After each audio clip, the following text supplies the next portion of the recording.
it's funnier if I interrupt Angelus. If Angelus is like, hey, Jeff, oh, hey, can't wait to, and I just be like, fuck you!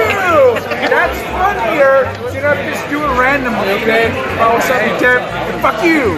Raven, say hi. Hey, what's up? Say hi, E-Tap. Wish you were here. Hey, Tap, I wish you were here. But no, you're a scrub back in Michigan. Come with me, and you'll be in a world of pure imagination. Take a look, and you'll see into your imagination.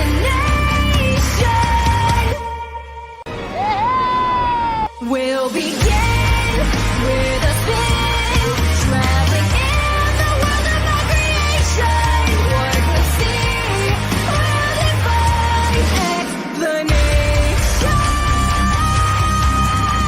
If you wanna view paradise, simply look around and view it.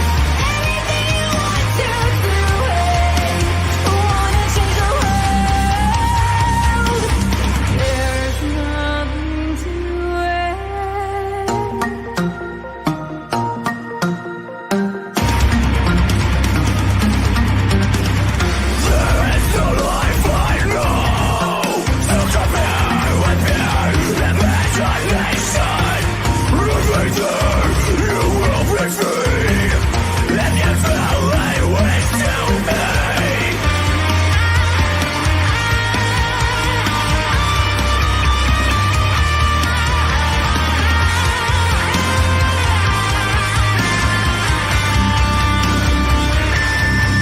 We'll begin with a spin, traveling in the world of our creation.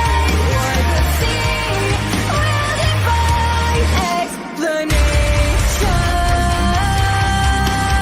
If you wanna view paradise, simply look around and view it.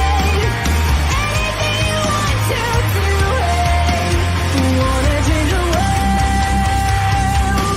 The People's Champion, Etep Wakuian. Watch out for the medallions. My diamonds are reckless. It feels like a midget is hanging from my necklace. We'll begin with a spin, traveling in the world of our creation. Hello, boys! I'm back!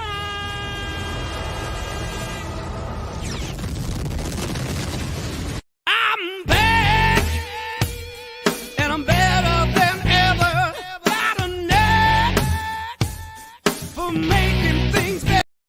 It is I, it is he, it is me, P double D, Etep Wakuian from the Place to Be Reviews, right here with all of yous. There it is, I got it on. Superfan Adam Shawhan, the People's Medallion, because I am the People's Champion, here with you on Wednesday nights, repping Rogue Entertainment. We have a great show planned for you this evening. I have an amazing panel, but let me acknowledge my chat. First and foremost, Random Brad Creator, Parrothead, Purveyor of Memes, Brutal Morningwood, Keely Chow, Superfan Adam Shawhan, of course, has been up in here since 7:30. Let me introduce to you, ladies and gentlemen, my co-host, my brother from another mother, ladies and gentlemen, one of the most underrated YouTubers you have ever seen. If you've seen one of his videos, you know this man's production values are stacked. Ladies and gentlemen, Mr. ToneDef of the Clown World Review.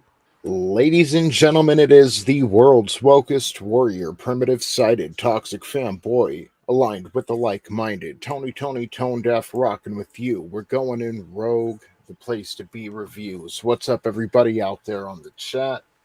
Gentlemen on the panel, it's a pleasure. And yeah, it's hump day.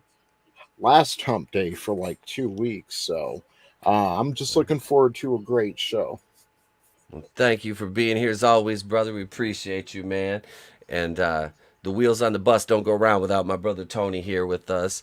But we've got, you're welcome, bro. We've got the gentleman from Echo Base Network. Let me introduce to you Coach, making his, he hasn't been on the show. It's been a hot minute, man.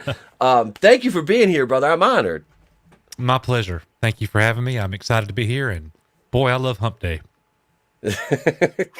Oh, dude, yeah, it's great. Nick will be here shortly.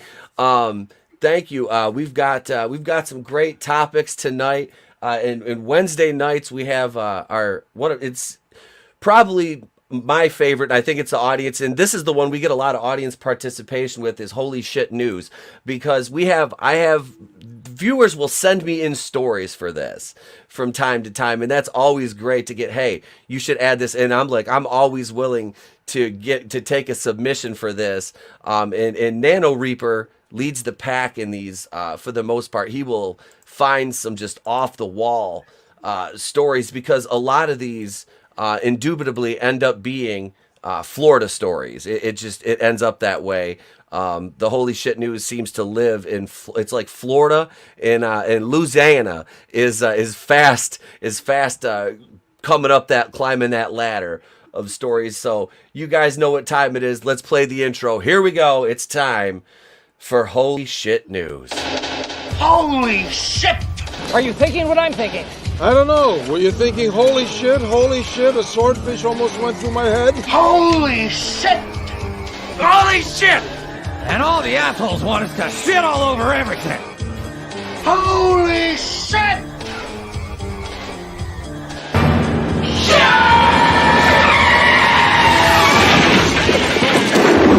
Where's the Tylenol?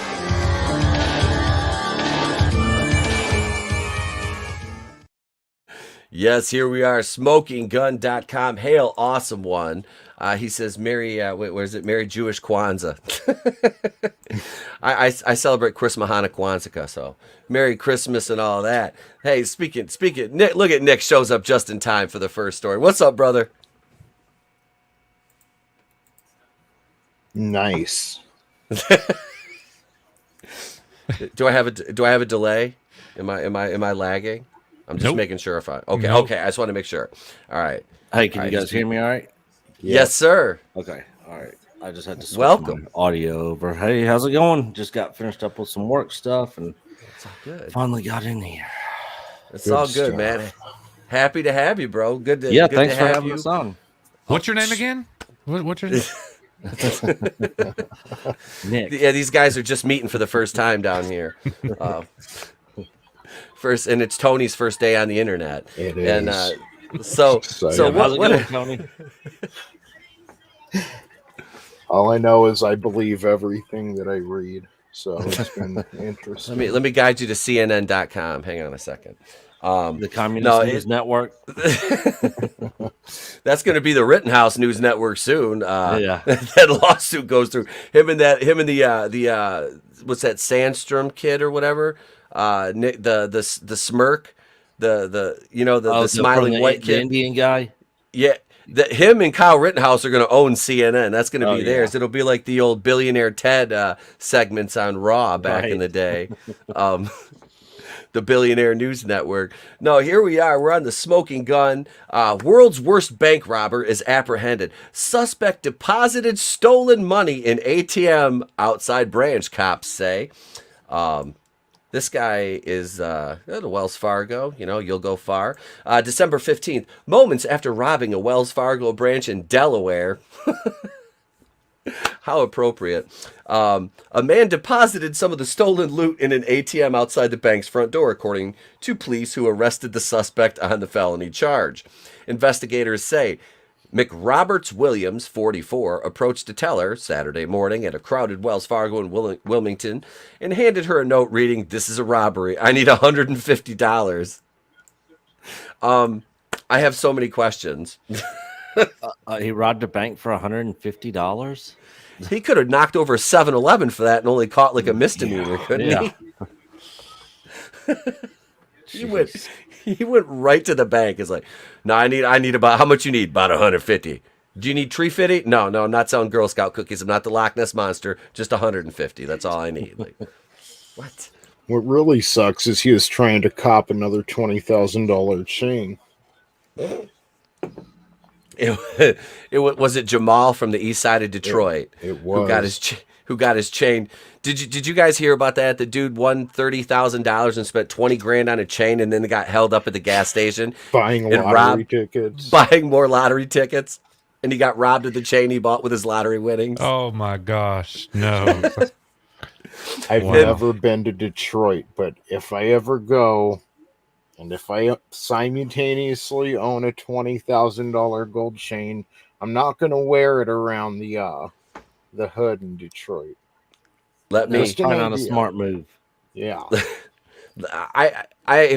I went into a bank down there, right? And I was on the south side of 8 Mile, which is where it starts to get like kind of hood.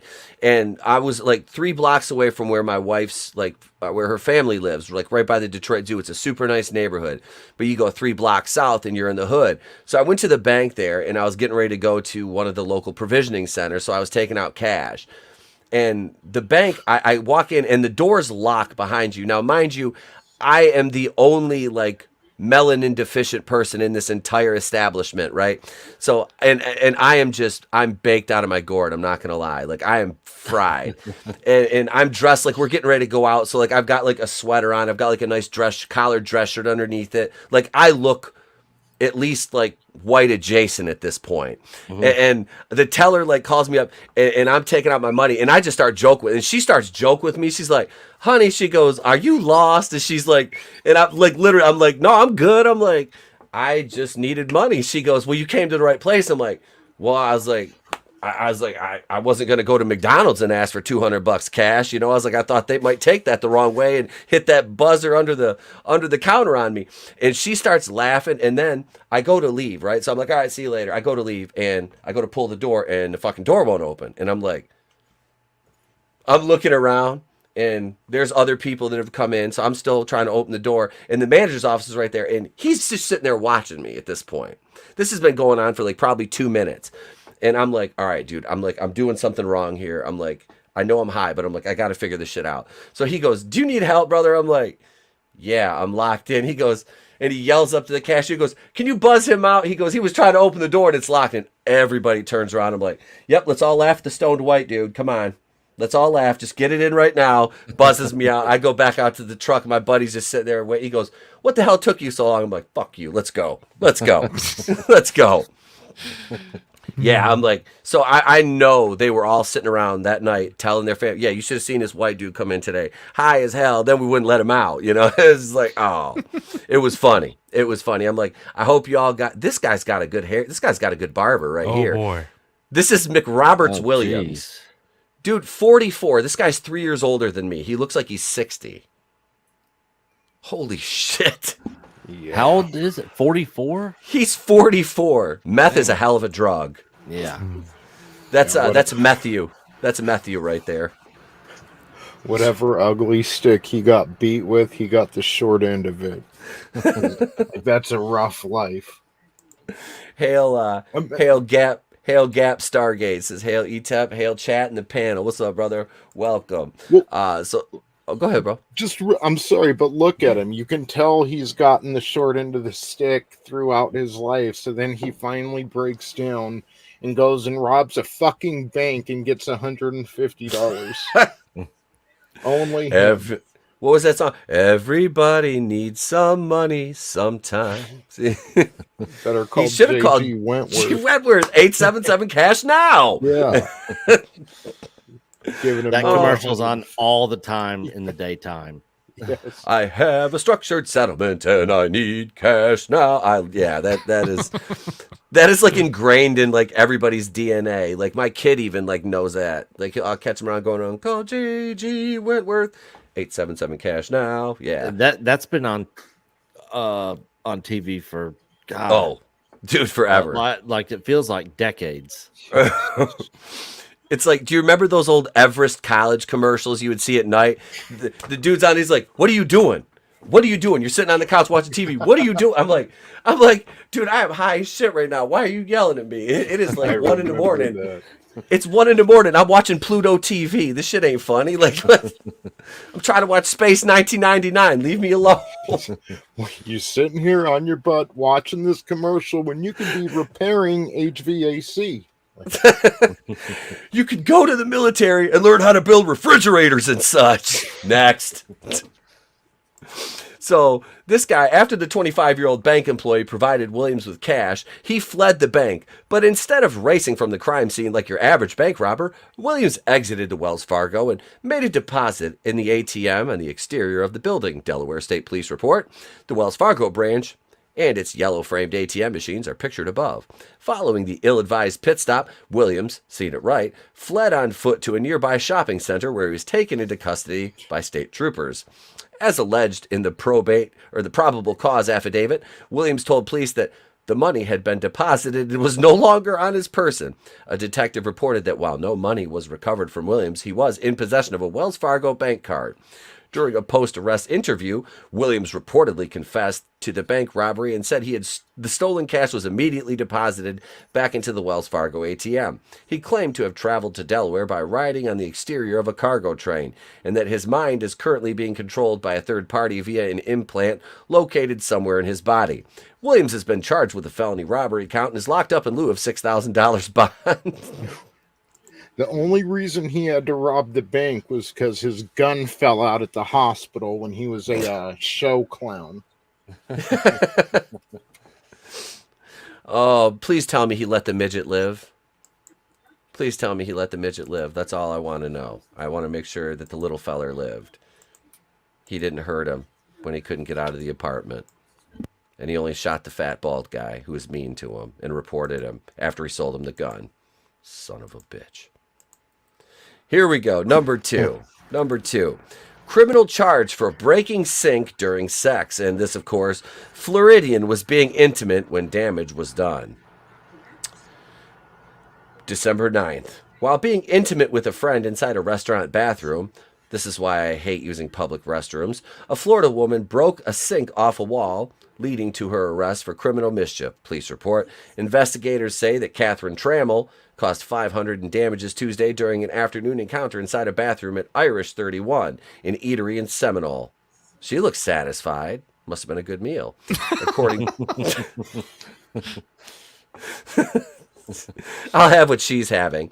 According to an arrest affidavit, Trammell and a friend were asked to leave the restaurant after the staff discovered them in the bathroom. The defendant and her friend then left the bathroom and sat at the bar.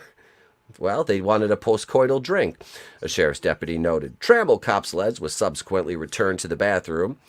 It was during the second trip that the sink was damaged. After being read her rights, Trammell reportedly said that her friend and her were being intimate in the bathroom, as a result caused the sink to break.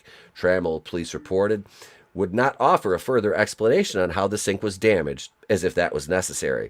Pictured above, Trammell was charged with criminal mischief, a misdemeanor, after the restaurant's owner said he wanted to press charges. Trammell was released from the county jail yesterday on her own recognizance. While not identified in the affidavit, Trammell's friend appears to be male. The unnamed individual, however, does not seem to have been similarly charged in connection with the sink destruction. And I bet you she's got that wagon, that's why the sink broke. It's a good possibility. She's got a Pixar dump truck ass. He had her up on the sink, Hey. and It must have been hump day. Yeah. it was. So all I can think of is, yo, Humpty, you're really funny looking. He's like, that's okay, because I get things moving. I once got busy in a Burger King bathroom. No, this was Irish 31, yo. They were. I'm telling you, this was the Celtic boogie right here. They're fine. They were like, she's Irish eyes are smiling on that bathroom sink. I don't know. I'm telling you. When I first heard about it, I'm like, is it really like an arrestable offense? Like, yeah, it's, indecent exposure, public, whatever. But I didn't even realize they walked in on him, like, having sex. I thought she just broke the sink off, like, well, I don't know. But going out to the bar afterwards and being asked to leave and right, taken back a few, I can see why she might have, went to jail. She walked up to the bar, ordered a round of shots, and was like, hey, my big ass just broke that sink. What? And they're like, you need to leave. And she's like, no, I need a drink. I just nailed that dude in there. Did you see him? He looks like somebody opened the Ark of the Covenant.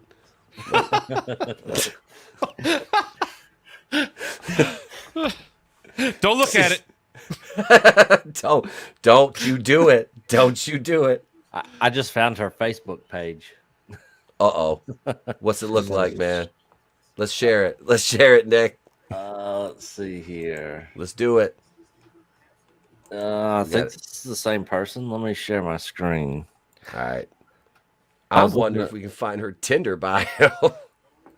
Let's see here. She's probably in one of those single moms groups. Oh, Is that her? snap. Yeah. It looks like her. She's from South Carolina.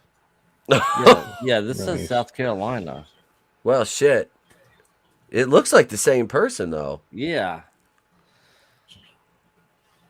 Interesting. And looks, was she's she got a just frame visiting in Florida? She must. I don't. Did it? Hang on. Let me go back to the article. Let me pull that up again and see. I don't know if it. I don't think it said if she was a resident or not. It says Florida woman arrested. Yep. Yeah. Okay. Yeah. Okay. Floridian was being intimate. Maybe she hasn't. I don't know. It's just 2 states down. Yeah. Yeah, maybe that's just somebody that looks similar to her. Let's see. Found her. White people. Found her. You coach Well, found no. I'm sorry. This is probably her mom. Kathleen Trammell, Seminole, Florida. Yep. That's Mrs. Trammell's baby girl getting This not is her getting the mom. bottom knocked out in Irish 31 eatery.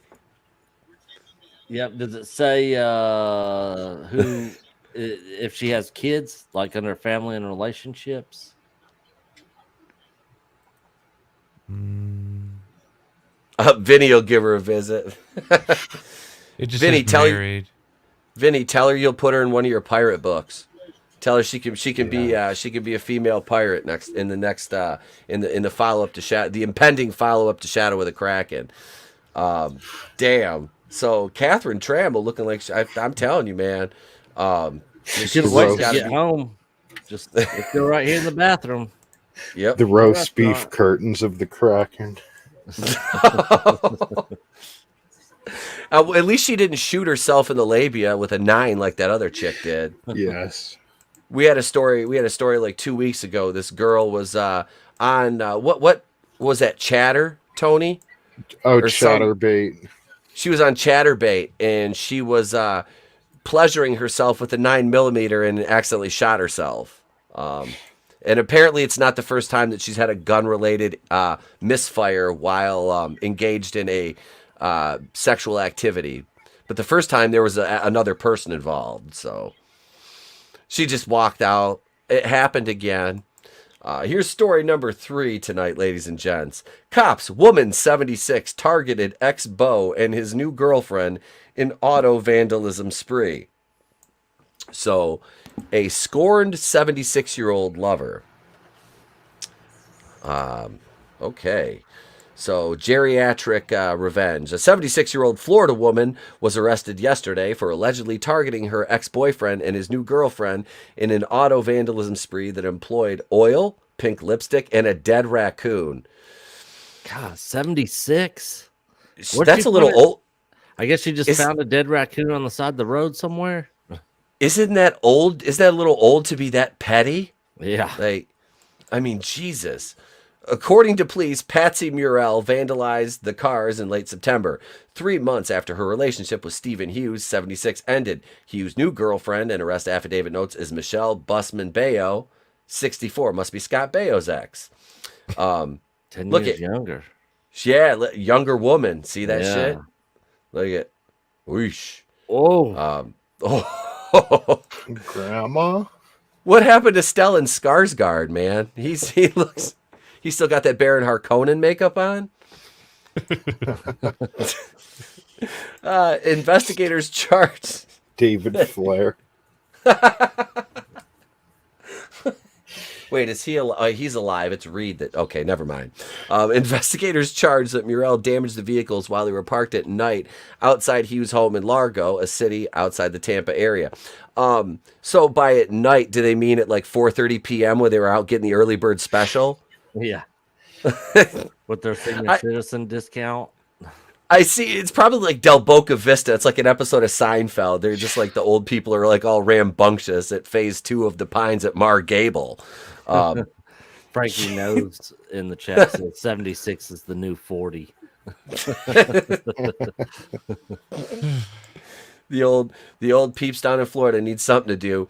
Hughes' 2011 Chrysler had oil poured into its air vents and the words "loves kinky sex and womanizer" written on the windows in pink lipstick. The auto also sustained damage to its rear bumper, allegedly when Muriel rammed the car with her vehicle. The estimate to repair Hughes' ride was about $1,600, cops noted. Multiple parts of Busman Bayo's 2020 BMW were damaged by Muriel. According to the arrest affidavit, oil was poured on the car, a dead raccoon was left on the hood, and the word slut was written all over the vehicle in pink lipstick. That sounds like one of my girlfriends. Jesus. The BMW was judged a total loss, cops reported, adding the insurance settlement exceeded $33,000. A police probe determined that Muriel's phone GPS placed her in the vicinity of Hughes' residence on the night of the vandalism. Days after the incident, Muriel brought her car to a body shop in Sarasota for repairs to the front and rear bumpers, which cops charged included paint transfer that was the same color as both the victims' vehicles. As seen above, Muriel was arrested Wednesday morning on a pair of felony criminal mischief counts. Muriel, who lives in South Pasadena, a city near St. Pete Beach, was released last night from the county jail on her own recognizance. That's a lot to unpack right there. I guess she was really upset. Thought that was her last chance. She didn't have that much time left, and that was her last chance at having a man or something. Love. That 74-year-old was laying the pipe right, man. She was like, got me that young D. Got strong, man. Got stamina like a Isaac. Got stamina like a Brahma bull. It's like mating season on the Serengeti. How old did it say? Did it say how old her ex was and who? He was 74 and the new girlfriend was 64. Okay, and she was, and this woman who got arrested was 74 also? 76. Oh, 76, that's right. Yeah, she's the elder stateswoman of the group. She missed the way he'd make eye contact when he changed her diaper. The way he would take his teeth out and gum her down. It was magical. It was magical.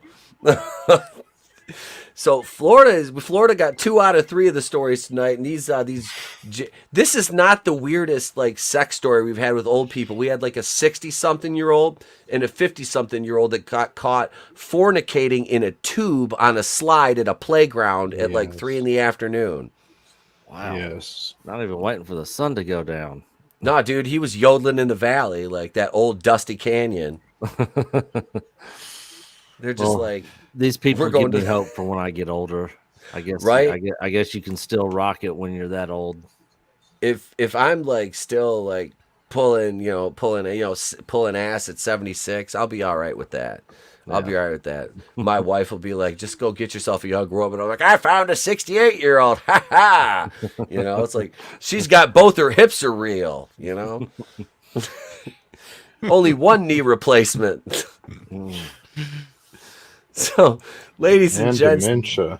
It's like I'm meeting somebody new every day. This has got that early onset dementia. That's just gangster, yo. But yeah, so it's that was holy shit news, and now it's time to talk. So we'll talk some Marvel, shall we? And to talk Marvel properly, we need to play our Marvel introduction. Ladies and gentlemen, I give to you the Marvel theme.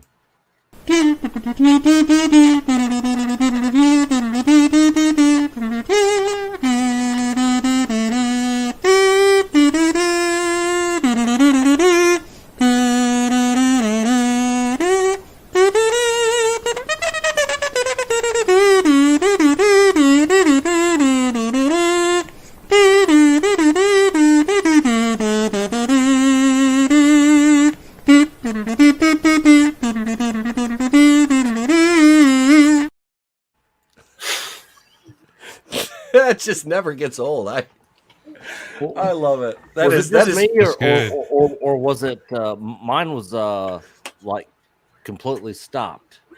No, Did it yours- worked for me. It was playing here. That video, that little intro package sums up Phase 4 right there. As Vinny calls it, Stage 4 of the MCU.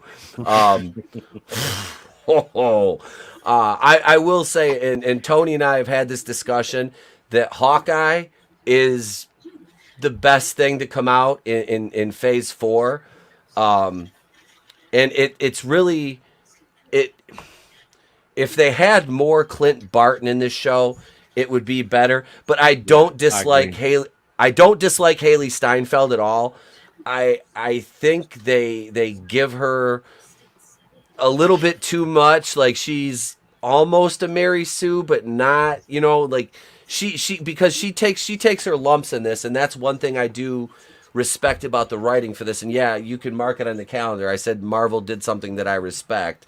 After falling asleep in the theater during Shang It Burns When I Pee and the Legend of the 10 Nuva Rings and the Eternals debacle, this one is not. It's not bad. It really isn't. What did you think, Nick? All right, so just a real quick, I'll give my short answer. So going into Hawkeye, I was looking forward to the show because I like the Hawkeye character, and he was one of the characters that they didn't really dive into that much into his backstory or him as individually. What was it? I think it was it the second? Was it Endgame where they went to where they found out that he had like a wife and kid? Oh no, it was Age of Ultron. Age of Ultron, yeah. Yep. So that whole thing where it showed that he had a family and he kind of had a little bit more focus. There was a little bit more focus on him. I like so going into the show, I was like, awesome. We're gonna get some cool stuff with Hawkeye and maybe dive into his past, that sort of thing. I was not expecting this to be the Kate Bishop show. So that was the one thing that took me by surprise with the show. Sort of like you, I don't hate the female Hawkeye or soon to be female Hawkeye, which looks like that's what they're setting her up to be. But it just proves what a lot of people are saying, that they're turning the MCU into the MCU, because every single character is pretty much having either a race swap or a gender swap to a female. Yeah. And it's like just give us new characters. I mean, there's so many in the Marvel universe. They could have just given us. I don't want a female Thor or a female Iron Man or a female Hawkeye. Just give us somebody else. Give us other characters. Yep. And that's the problem with this is it does a disservice to her, because Haley Steinfeld is not a bad actress. Like, yeah, she's a good actress. I like I liked her in Bumblebee. I was gonna say that really sold me on her, because she was very fallible in that role. She was young, she made bad decisions. It didn't, it wasn't like she's so smart, and it's kind of like that in this too. So in that respect, I really do enjoy this show. The first couple episodes I watched, like 1 and 2, there was some shit where I'm like, is this what we're gonna do? Like, she's beating up 270-pound dudes, like, in the little black market. Yep. Yeah, I was like, when they were doing that, I was like, oh, come on now. This is not believable. She's tossing dudes around I'm 6'3", 235, and she's tossing dudes around that are my size, and her little ass is maybe 115 pounds. Like, I mean, it was believable with Black Widow because of her past. Yeah. Yes. And how long she basically grew up, and had way more training than Kate Bishop did, going to her martial arts classes, at the YMCA down the road, Yeah. That was part of it too. Like, the montage in the opening credits was all the backstory on Kate. It was like animated, showing her doing archery and martial arts, and I'm like, you could have done this with more episodes and built this character better. You know what I mean? Yeah, I agree. I like Vera Farmiga as her mom. I like Vera Farmiga, though. I think she's a good actress. I like her in the Conjuring movies. That's what I know her from. Yeah. This whole entire season of this, I'm like, what do I know her from? Like, what other movies was she in? What? And that's what it's from, the Conjuring films. That's right. Let me ask a question about Hawkeye. Yeah. I've not watched it at all. I was going to start watching it tonight, actually, but I'm way behind. And I am really ignorant when it comes to his story in the comics. Okay. But so as you guys were sitting here talking, I've heard somebody say a few days ago that the story, this is exactly what happened in the comic. Hawkeye recruited Kate Bishop and eventually passed on his bow to her, and she became Hawkeye. So that's like canon. Yep. That's in the comics. It is, but it's part of, if I'm not mistaken, like the new Marvel with America Chavez. See, that was what I was going to ask, is Yeah. how long ago did that happen? Yeah. And that's Kevin Feige's overall goal. You know, I was going to mention, look, if the Taskmaster didn't get gender swapped, and if Loki didn't get gender swapped, and all these things leading up to this show didn't happen, if it was surrounded by good MCU, I think people would see this show and be like, okay, you know, it's not the best thing the MCU's produced, but this is pretty good. But because of that kind of exhaustion, you know, people are a bit jaded going into this show. But make no mistake, it's Kevin Feige's goal to prove to himself, his ego. He wants to take all that shit that didn't work in the comics and translate it over into a successful medium in his cinematic universe. The Riri Williams and all that stuff people didn't want. Yeah, nobody bought that. That's his goal right now. Yeah, to get that to catch on. Yeah, Kate Bishop's first appearance was Young Avengers #1, April 2005. Ironheart, that's another one that came out later in Marvel's in the comics way later on. So like all the good stuff, you know, that we got with the Avengers and Captain America, all that's all from the 60s, 70s, 80s, 90s. That was all the stuff when Marvel was at its, you know, peak, you know. Yeah. And now they're starting to bring in all the crap when people stopped buying the comics and was like, what is this garbage? You know what's funny about that is, like, when Marvel was at its peak, it was worth 25 cents a share. Yeah. But the stories were better, no doubt about that. You know, I get what you're saying, but that's ironic. It is. I remember in 1997, Marvel Comics was literally worth 25 cents a share. God, don't you wish you could go back in time? Oh, I had a broker on the phone. I was going to buy $18,000 worth. I was an 18-year-old senior, and you remember I had a settlement, Nick, from my car accident. Yep, that's right. And I was going to buy, oh my gosh, 72,000 shares of Marvel Comics. You'd be sitting pretty fat right now. Yeah. Well, I'm sitting fat already, but yeah, I know what you mean. Yeah. Not the right kind. Not the right kind, right? Hail Mags. Hail Punk Waddle. Glenn Schrader. Snow Dub Live is in the house. Hail. I think this show would have been it could have been better, but everything leading up to it detracted from what this show is. And it does a disservice to a character who is a little bit underappreciated and has been the butt of the jokes. You know, Hawkeye's been the butt of the jokes for a long time because what does he have? He's got a bow and an arrow, you know.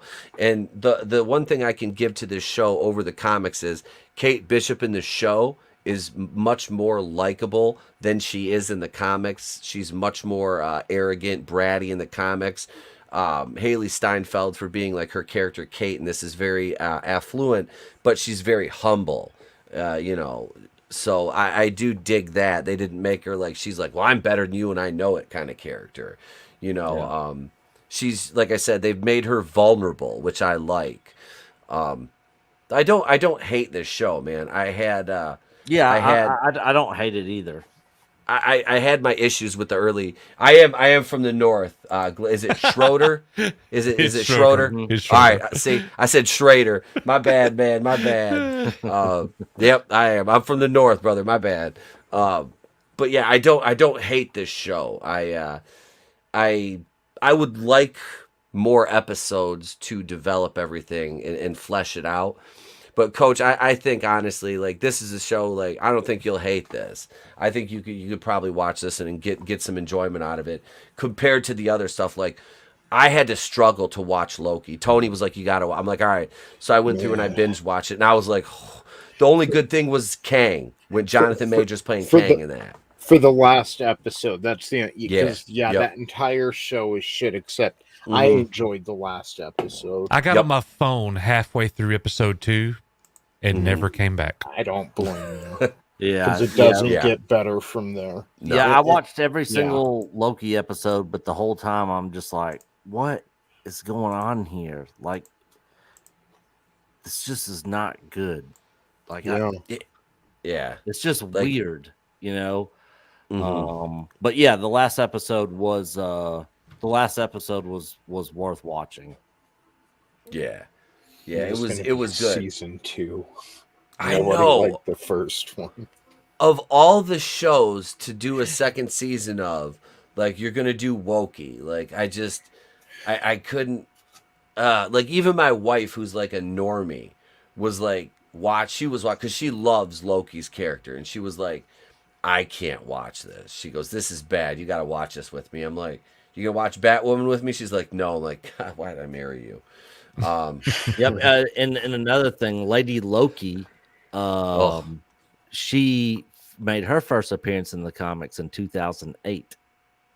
So it's all this stuff from 2005, 6, 7, 8, 9 new stuff that's recently came out that they're kind of pushing, and that's when, you know, the comic sales started going down. That's when a lot of comic creators were freaking bailing, you know.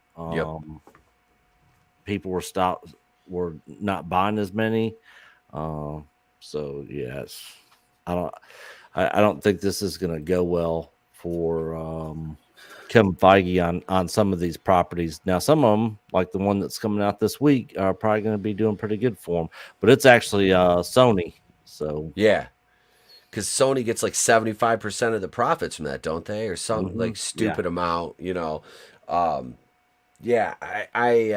I listened to Grace Randolph's review of it and her spoiler-free review because I'm going to see it Friday night. We're reviewing it live Friday here on the channel at about 10:15. I'm going to see it tomorrow at 4:00. Are you going to do a review or anything? Are you guys doing a review? Coach is going to see it at what, 4:30 tomorrow? Yep. So yeah. Well, I'm down for doing one. We might do one. Okay. Maybe I don't know. We haven't really talked about it. We might do a non-spoiler for the first half. I say we do both. I say we do it. Yeah. And then second half of the show, do a spoiler. I just kind of assumed that we would. Yeah. I didn't know I had to ask you. Yeah. Nick, will you do a video with me? Yeah. Yeah. So yeah, I'm sure we'll definitely do a live stream on it. I was to say, yeah, if you if either you want to jump on with us Friday, because it's going to be myself, Tony, Vinny, and maybe Red Gaze are going to jump on Friday night at around 10:15 Eastern. I'll just shoot you guys a link. You know, no obligation. Yeah. If you want to jump on and talk about it with us, cool. If not, that's cool too. I'll just be sitting here working like I'm doing tonight. Yeah, I'm available. I'd love to. Yeah. Absolutely, man. Absolutely. We're like I think we're all going to be pretty stoked about it. Yeah. I am so, this is like, for me, it is the movie of the year. Like, I've been to see Black Widow, I went to see Shang-Chi and the Eternals, and I left disappointed, you know, after all of them. And it's like, I didn't want to. I wanted to be like, I wanted to enjoy it because I like Black Widow. And then the movie just shat the bed, you know. It was bad. Go ahead, Coach. Yeah, I think you want to say something. Yeah, Black Widow was kind of too little, too late for that movie. Yes, it was just like, you know, I fell asleep twice trying to watch it. Shang-Chi, I actually was okay with Shang-Chi. It really Okay. didn't bother me that much. I wasn't that offended. But there was stuff in it that was definitely cringe that I did not like for sure. But overall, I thought there was some cool stuff in there. I didn't mind. Now the Eternals, I completely skipped that crap. That was horrible. I'm not even gonna give my money to that movie. You're not missing I'm anything. not even gonna watch it on TV. Yeah. Back You know- to Shang-Chi, can you really tell me a creature without a mouth and asshole can be that friendly? Oh yeah. I fell asleep in the theater during Shang-Chi.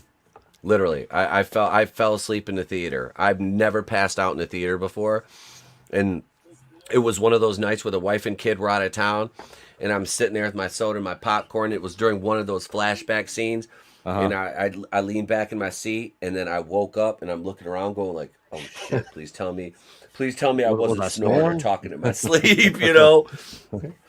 But Yeah, I actually fell asleep during Venom and Carnage, surprisingly. really, Yeah. I like that. I had fun with that movie. During the middle. I didn't completely hate that movie, but I did not think it was that great. No. Mainly just because, like, uh, I just thought they could have done better. Like, I'm a huge Venom and Carnage fan. Like, I got the entire Maximum Carnage series comics that I bought. Like, I'm a huge Venom and Carnage are probably two of my favorite Marvel characters, and I was expecting a little bit more. Now, before I went and saw it, I watched the Amazing Lucas's review on it, and man, that review had me rolling. I mean, he's a huge Spider-Man fan, and everything he was saying in his review on that, I was just dying laughing. All right. With the movie with Carnage, like it had a little too much comedy. You know, like it wasn't. It was 90 minutes, so it wasn't so overbearing. But like the whole breakup scene was kind of lame. The very end scene at the end credits, I thought was the best part of it, because I'm like, okay, all right, now this is the direction I want to see Venom going, is having Venom and Spider-Man and stuff, you know. Yep. Yeah. Why did they treat Carnage like an afterthought in that movie was my problem. They could if they told Woody Harrelson, "Hey, act like Mickey Knox." You know what I mean? Play Mickey Knox again. That's what we want. And they honestly should have used what's her name? Juliette Lewis for Shriek. And nothing against the actress that played Shriek, but there was no chemistry between her and Woody. It wasn't there.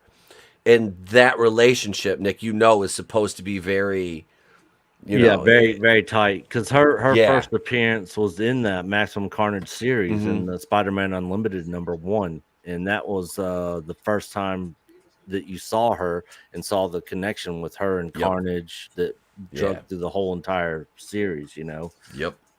So yeah, I agree with that for sure. You guys talking about all these movies and everything, I don't know if you guys agree with this, but the past couple of years when I go to the movie theater, I don't really have high expectations. And I think that the only movie I've actually been to in the theater for the past few years where I walked in expecting a great movie was Dune. And I got it. Now, for me, I got it. Dune was the best movie I've seen in the movie theater in years.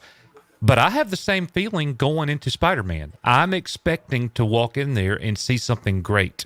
Yeah. It's kind of dangerous, isn't it? Is it sad that we have to preface that, our movie-going experience with, like, I have high expectations with a sense of trepidation, though. The first two MCU Spider-Man movies, I mean, it's just natural going off that track record to have a little doubt. Yeah, the one non-spoiler review that I watched that gave me some more hope for this movie for Spider-Man is the fact that I heard somebody say that Tom Holland's version of Peter Parker in this is more grown up to where he's more of a Spider-Man than a Spider-Boy. That's what we want. Yeah. So That's been the complaint. So you know? so that was promising to hear. And I'm good with that because I don't hate Tom Holland. I the writing around him has hampered the character's development. And you're talking the most recognizable superhero in the world. One of the most top-selling superheroes in the world. I've hated the writing with Tom Holland. It's like all the I just want to spend time with MJ. Like, oh MJ, oh yeah, I don't want to be super. I just want to be with MJ and my friend. It's like, oh god, yeah, he's too reliant on the Stark technology when Peter Parker is one of the smartest people in all of Marvel. Like his intelligence rivals Reed Richards. Yeah. And you're treating him as if he's this, helpless babe in the woods kind of thing. It doesn't jive with the original character at all to me. Yeah. I wish he would completely get rid of the Stark tech suit and just have his regular suit and stand on his own. Yeah. Yeah, that's what they need to do with him if they want to make him successful. His best appearance, arguably, and feel free to disagree with me, was Civil War. I 100% agree. That's the best we've seen the MCU Spider-Man be, and to me, honestly, as far as superhero movies go, Spider-Man 2 in the Raimi trilogy is still the gold standard for all superhero movies, and I'll die on that hill. Yeah, Spider-Man 2 was great. Dude, Alfred Molina, there's a bot in the chat. We got him. Nuke that. The Alfred Molina comeback in this, that has me like the look of Electro. Like they made Electro look comic accurate, and it looks so much better than Jamie Foxx did in The Amazing Spider-Man. Yeah. God. Goblin, Willem Dafoe. That gave me goosebumps. I'm just Jamie Foxx said he would not come back if he was blue. Yep. Yeah. That's right. Yep. Yep. And from a screenshot that I saw of somebody zoomed in on Hobgoblin, it looks like they're CGIing William Dafoe's face. Of course, using his voice, but it looks like his face is going to be CGI'd. I'm going to be curious to see how good of a job they do with that if it is actually CGI'd. Yeah, because these these villains are pulled right at the moment of their death in their previous movies, so they got to make them look 20 years younger. Yeah. If they do it right, like I said, this movie, they were initially saying 150 to 165. It could break $200 million this weekend. Easy. Yeah. I mean, and that's one thing. You know what the record is right now domestic for the pandemic era? What? 90. Well, that's Venom, isn't it? It is. Yeah. And this very well could do 200, and it needs to do 200. ETEP. It does. It does. Needs to. It does. We need that. It will show people that, because this is a straight cinematic release. There's no day and date. It's cinematic, and that's what we need right now to push that box office back into people full swing. Going back to the movies, and it'll instill consumer confidence. That's what's killing me about Matrix, man, because it's the dual release. And I'm like, come on, man. Oh, are they doing dual release on Matrix? Yes. What, HBO Max? HBO Max. HBO Max. Oh, wow. I hate that. I got HBO Max, so I'll sit here at the house and watch it. I'm going to the theater. See, I've never been a big Matrix fan, so I will watch this at home. Like, I didn't get a chance to see Dune in the theater, and I'm kicking myself in the ass for it. I've got a big ass TV, but I don't have the sound quality that I would like to have. And I know I wanted to see that in an IMAX, but I didn't see it in the theater either. But when I was watching it at home, like I got a 65-inch 4K, so it looked great. But while I was watching it, I was like, I can see why people would say you should definitely see this in the theater. just because of how the grand scale of it. You know, Yeah. I saw it twice in the theater and loved every second. Are you have you read the novels and everything? The Herbert No, novels? Okay. I've gone halfway through the first book. Okay. It's just, man, it's not an easy read. No, there's a lot to those. There a lot is. to those. And honestly, man, I would like to finish it and read them, but I've got a list of books I'd like to read a mountain high. You know, it's just like shows. Yep. You know, that's the thing. When you work full time and you have a family and you have a YouTube channel, when are you gonna read Dune? Right? Yeah.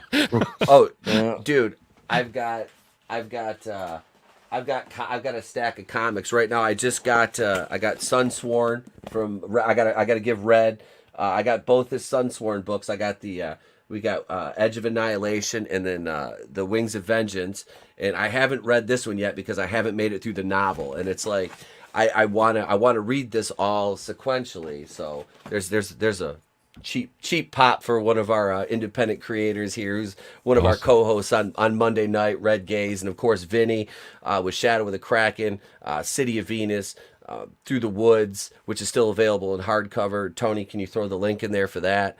Links are in the description to the video, though, ladies and gents, so you can check out Vinny over on his channel also, and of course Echo Base Networks is listed in the description to this video as well, as is the Clown World Review and many others in there. So if you need those details, they're all listed below. But no, I do, Coach, you're right. This needs a huge opening weekend. It needs to come out with the gusto, make the dough, and show people that, yeah, you can go to the theaters with confidence and, you know, sit there. And that's like, I was laughing because I watch Grace Randolph's videos, and it's because I hate myself. You know, I'm conditioned, I'm conditioned for masochism, and to sit there and listen to well. You have to hate yourself a certain amount, and she's talking about, well, I don't know why anybody would watch that. Like, a lot of people do. 930 some thousand subscribers, and I'm just like, honey, your voice is nails on a chalkboard. Yeah, you know, good for you. You know, good for you. Like a friend of mine and Nick's from way back in the day. I'll paraphrase him a little bit. She looks like she got hit in the face with a bag of nickels. Yeah. You know, I always make around. I said Grace has got that JR stroke face. Grace is like, well, King. You know, just you know, it's bad. But she was talking about Tony. What the hell was she bitching about the other day? What movie? It was the new Fantastic Beasts movie, and yes, like the first 4 minutes of her video, she's like, nah, it's not very diverse. Like, just like she was she was being pissy. Like, it was as bad as when Heimdall died first in Infinity She's all War. about that diversity, isn't she? It's like to a weird degree. I remember her complaining about diversity in some other movie a couple months back. I can't remember which one it was. It's textbook suburban white woman complaining. Is what it is. Like, it's hilarious. I bring this up because it's like the gold standard in graceness, but her Infinity War review, like the first thing she had to say about the movie was, it's 2018, how dare you kill a black guy first? I'm like, really? She said that? Yeah, because Heimdall. I'm like, I didn't like nobody else on the planet noticed that except you. Right. I am happy what to about say, all the dead bodies that were there that died just piled off up screen, you know, before that ever even happened. I'm happy to say I have never watched a Grace Randolph video, not one time. She called Dune a white savior story. Yeah. Yep. Yeah. She called she Dune did. She was a white savior story. Yeah, because Timothy Chalamet as Paul Atreides is the chosen one, you know, so that's a white savior story. She's like, why is no one else in Hollywood talking about this? It's like, because it's only you, Chuck. It's like, don't you understand that Dune is like a warning tale about like the whole savior thing? Like, Oh, Grace, you're so pretty, Grace. You're so pretty, and she's and Grace is just like, Well, that's not the case here. just, you know. I don't know. It's she's cringy though. But yeah, watching that review of the trailer for Fantastic Beasts like 3 or whatever, she was so mad. I'm like, I sent the link to Tony. I'm like, watch this, dude. This video's like 6.5 minutes long, and she spends 4 minutes just being pissed off about the lack of diversity in it. It was like, is this like seriously what you're angry about? Like, okay. Speaking of angry and diversity, you see my I've been shopping for accessories for my truck, so now I got wheels and brush guards coming up. I'm gonna get a new Laramie next month, so I'm gonna get a big old cattle catcher on it, and I'm gonna get a lift and some rims and tires for it. So you live out on a bunch of land? My dad's got 40 acres. I live in town, but we've got 15 acres on a river just north of us with our house there, and then we've got 40 acres out just west of me. So you can go like shooting and stuff out there. Oh yeah, dude. I was out rifle hunting 200 yards behind my dad's house opening day in November. I took my kid out. This is the first time he's been hunting with me. He sat there while I sighted in the 308 and everything. Hell yeah. Awesome. Yep. Oh yeah, dude. I'm a gun guy.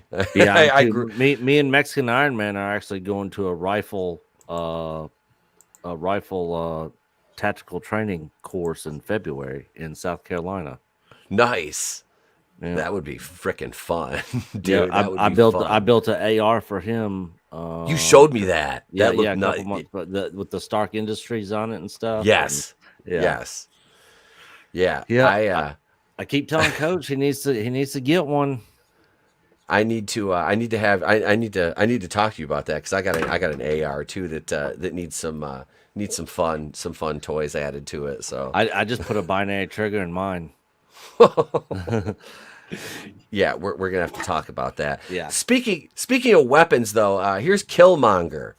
Michael B. Jordan explains why he believes Killmonger is not a villain, despite the character detailing plans for mass murder. This from our good friend Mr. John F. Trent over at Bounding Into Comics. Committing murder too. Right? He killed his girlfriend. He murdered Claw, which blew my mind that they killed off the best villain in Black Panther in Andy Serkis's Claw. Yeah. That was a waste of a character. Yep. Honestly. But so this is our last Marvel topic for the night. Black Panther actor Michael B. Jordan, who played Eric Killmonger, recently explained why he believes the character is not a villain. And this is the thing that bothers me is we can't have villains in movies anymore. They all have to be redeemable. You know what I mean? And that kind of bothers me. It's like, what happened to the days when somebody could be evil just for the sake of being evil? You know, another thing about that ETEP is that he's just an actor. Right. And what he says means nothing. Exactly. The way he looks at the character, who cares? Mm-hmm. Like, no, it's the story group. It's whatever it's how they're writing. You could think whatever you want to think about it, but you borrowed that character for 2 hours. That's it. Yep. Yeah. Yeah, that character's a rented tuxedo to you. That's right. These actors get way too much pull in their little comments from the media and stuff. It's really meaningless. Well, Chris Evans is the perfect example of somebody who doesn't even understand their character, judging by his... He's the worst. Yeah. I love Captain America too, but God, Chris Evans is the furthest thing from Captain America. Yeah, he's like Captain Kami. I mean, let's be honest. Does he think that Thanos is the tragic hero of the Iron Man arc? Well, that's like, it was funny in the Hawkeye show because you've seen a couple instances Thanos was written on the bathroom sink, and then Clint Barton is drinking out of a mug that says Thanos was right at one point. I missed that. Yeah, Yep, in episode 4, I believe it's episode 4. There's a scene where he's drinking out of the mug and it's purple and it says Thanos was right. I noticed that. I was like, oh shit. Let's see. So Rooks broaches the subject, asking after Black Panther came out. I swear I had this debate for 3 months. Obviously, there's no definitive answer. Opinion is opinion, but is Killmonger a villain? Jordan bluntly replies, no. And like Coach said, that's just his interpretation of a pre-existing character in mythos. Yeah. You know. See, that's why I love, like, not to get the cart before the horse, but that's why I love an actor like Harrison Ford. When you ask him a question about a character that he played, he's like, I don't know. Yep. I just did what the director told me to do. I'm an actor. Yeah, ask the writers. Yeah. Ask the director.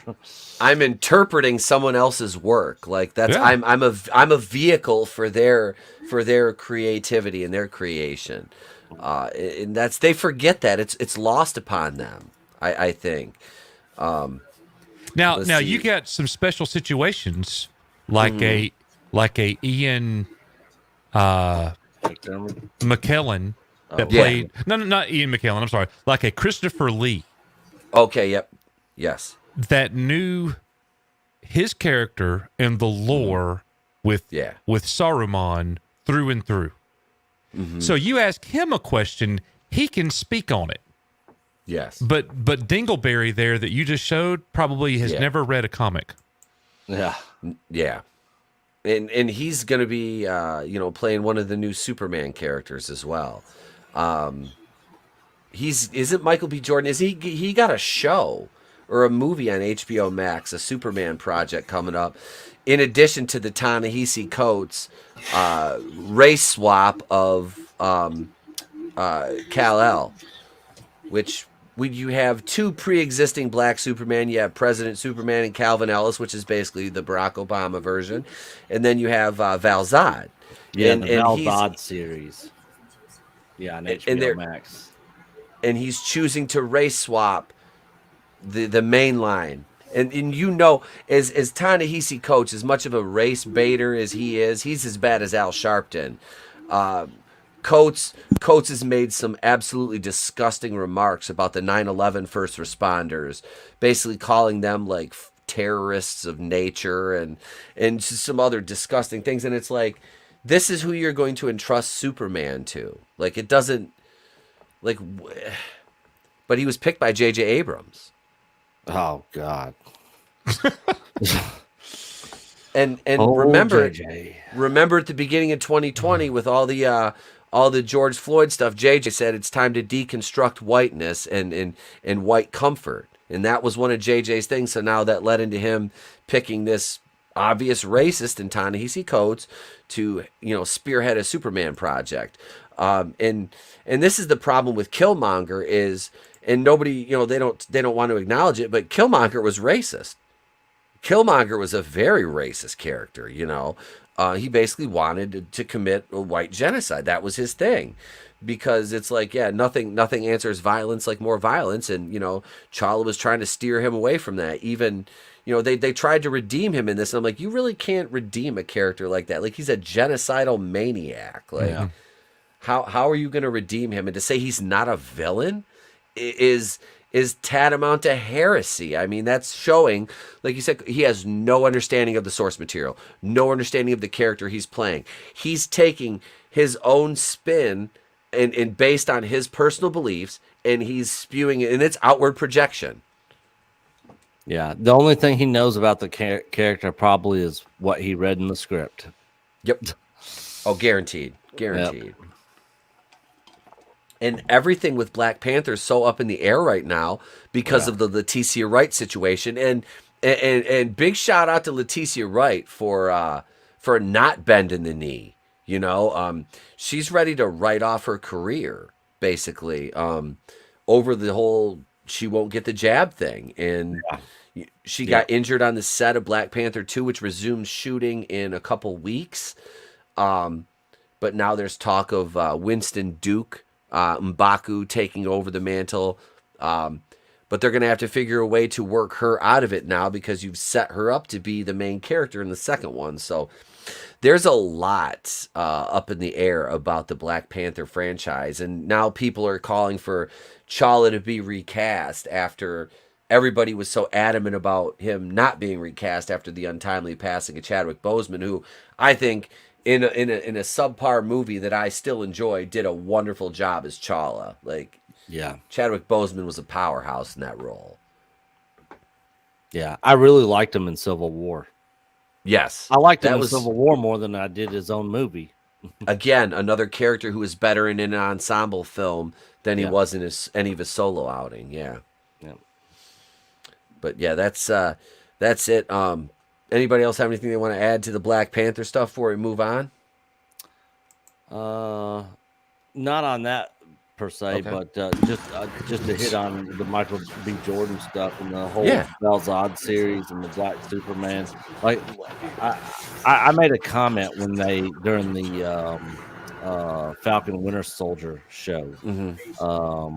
At the end when the Falcon took up the mantle of Captain America, and I'm like, so all right, so now we got Black Captain America. Sorry, but he's not Captain America. He's Falcon. He's Falcon. And the Yep. thing, had a whole lot of respect for him as a character. Yes. And really liked Falcon better at the beginning of the series when he turned that down. And so I got some hate comments online of people saying I was racist because it's black, because I'm talking about Captain America can't be black. I'm like, no, I didn't like the other white dude trying to be Captain America at the beginning of the show either.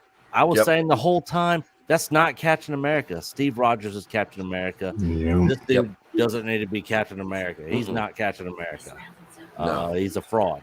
And the fact that Falcon was not taking up that mantle, I was like, I actually got a lot of respect for him. And then the whole thing fell apart at the end, and I'm like, oh no.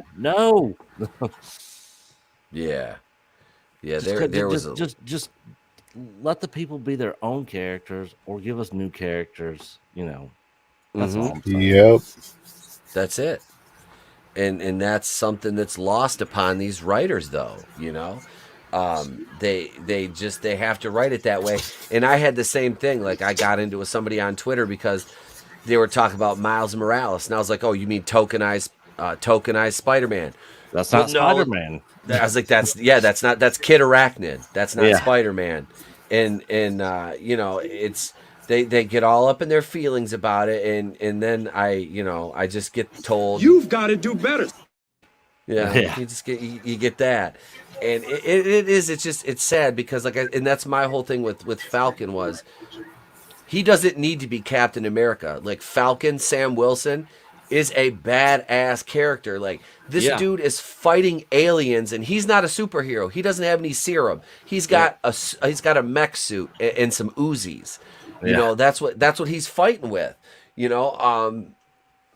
That makes him like exponentially more badass than all the even Cap with he's got the serum. Thor's a god. Hulk is a superhuman strength who he's a world breaker. And then you got Clint Barton, and he's an archer. And Black Widow. Black Widow. She doesn't even have bow and arrow. She just has some pistols. Yep. And then you got Falcon, who just is a guy with some wings and a suit that flies. Yeah. So he was badass already. Yeah, he had some cool tech that helped out, and he played his part. He contributed, and I'm completely fine with that. And I like his character. He doesn't have to. And then that new Captain America suit, I was just like, oh God, it's so ugly. I hate it. I hate it. Yeah, I liked U.S. Agent, man. I like him as U.S. Agent. I think I wanted more of him and Battlestar together. I liked their dynamic in that show. I did. What's his name? Wyatt Russell, Kurt Russell's son. For in the mask with he's got the jawline of the old man from Up, but he did a fantastic job in that in that role, man. He did. I was down with that. I really liked his portrayal. And he wasn't supposed to be. Yeah, that's the thing. He's great as U.S. agent. Nobody needs to be Captain America except for Steve Rogers. That's it. Yeah. Yep. And nobody needs to be Spider-Man but Peter Parker. Yep. Yeah, Into the Yeah. Spider-Verse was a good movie, but Miles Morales ain't Spider-Man. Yep. Look, I've never been the most into comics, but I've said for a long time, like the whole Bat family thing. You've got Batman, which is the success, and then all these derivatives, Batwoman, Batgirl, and over on Superman's side, you have Supergirl. I don't like any of that. Like, I feel like Catwoman was created to be like not just a villain or a romance, but I mean the female equivalent of Batman, and I feel like that's what Wonder Woman is to Superman. And I feel strongly about, like, we shouldn't even have those because it's just extra fat, you know. It's something that's not needed, and especially now we're actually taking the main characters and replacing them with other people. That's just, it doesn't work. Yeah. It doesn't ever feel good when you take Steve Rogers out of the role and put whoever in. Bucky, Falcon, John Walker, any of them. Like, it's just Steve Rogers as Cap. Yep. Yeah, Bucky doesn't need the shield either. I don't even like him as like a baby face. It doesn't work. He's a much better heel. When he was, wiping out all those shield agents on top the helicarrier. He's as the Winter Soldier, dude is badass. Like, he just felt very nerfed to me in I role. thought the same thing. Once he became a good guy, it was like they nerfed him. Yep. Because when he would be fighting and doing all this stuff, in Civil War and the Avengers, Infinity War, Endgame, and all that, it was like, God, he just seemed way more badass in Winter Soldier. Yeah. Yeah, it could have been done so much better. It's like, some of the decision making, I don't know why. Are you ready for No Way Home this weekend? Well, we're going to talk about No Way Home. We're going to forego buy or sell tonight, and we'll jump into our first main topic. But before we do that, ladies and gents, I got to treat you guys to some memes that were sent to me by my man Parrothead. So let me cue up this topic. Y'all enjoy some memes. We'll be right back in 2 jiggles of a jackrabbit's ass. I got that from an ICP CD, sorry.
Want to support the channel and wear some of our merchandise?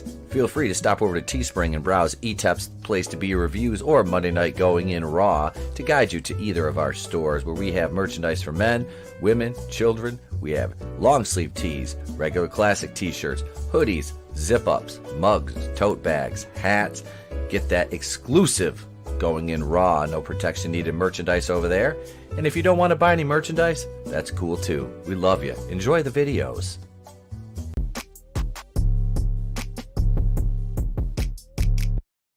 And why not end on a Grace Randolph meme with a rainbow dildo? You know what, ladies and gents? Why not? I made that one. You're welcome.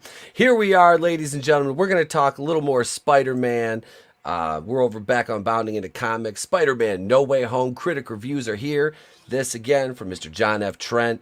I wanted to read some of these because this opens tomorrow. Like I said, I'm excited to hear, you know, kind of what the opening interpretations are and takes by these quote unquote critics who, you know, I mean, let's be honest, we know most of them will just shill for this, but at this case, you know, like I said, I want this movie to be over the top good.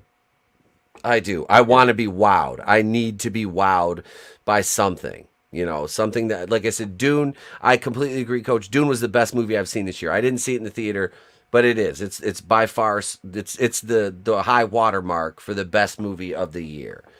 As of right now for me. This, I would love it if I was completely flabbergasted at how good this was.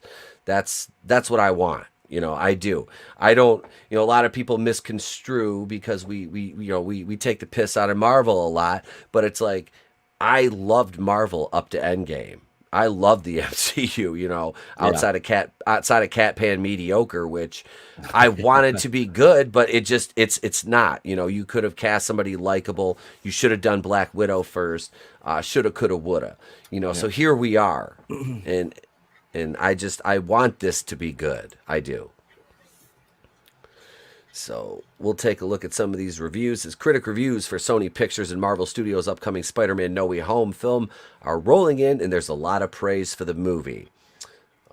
Let's see here. On Rotten Tomatoes, as of writing, the film has a 94% on the tomato meter, words are hard, with an average of 7.8 out of 10 from 106 reviews. And we'll go over to Rotten Tomatoes, and we'll take a look live here. 94%.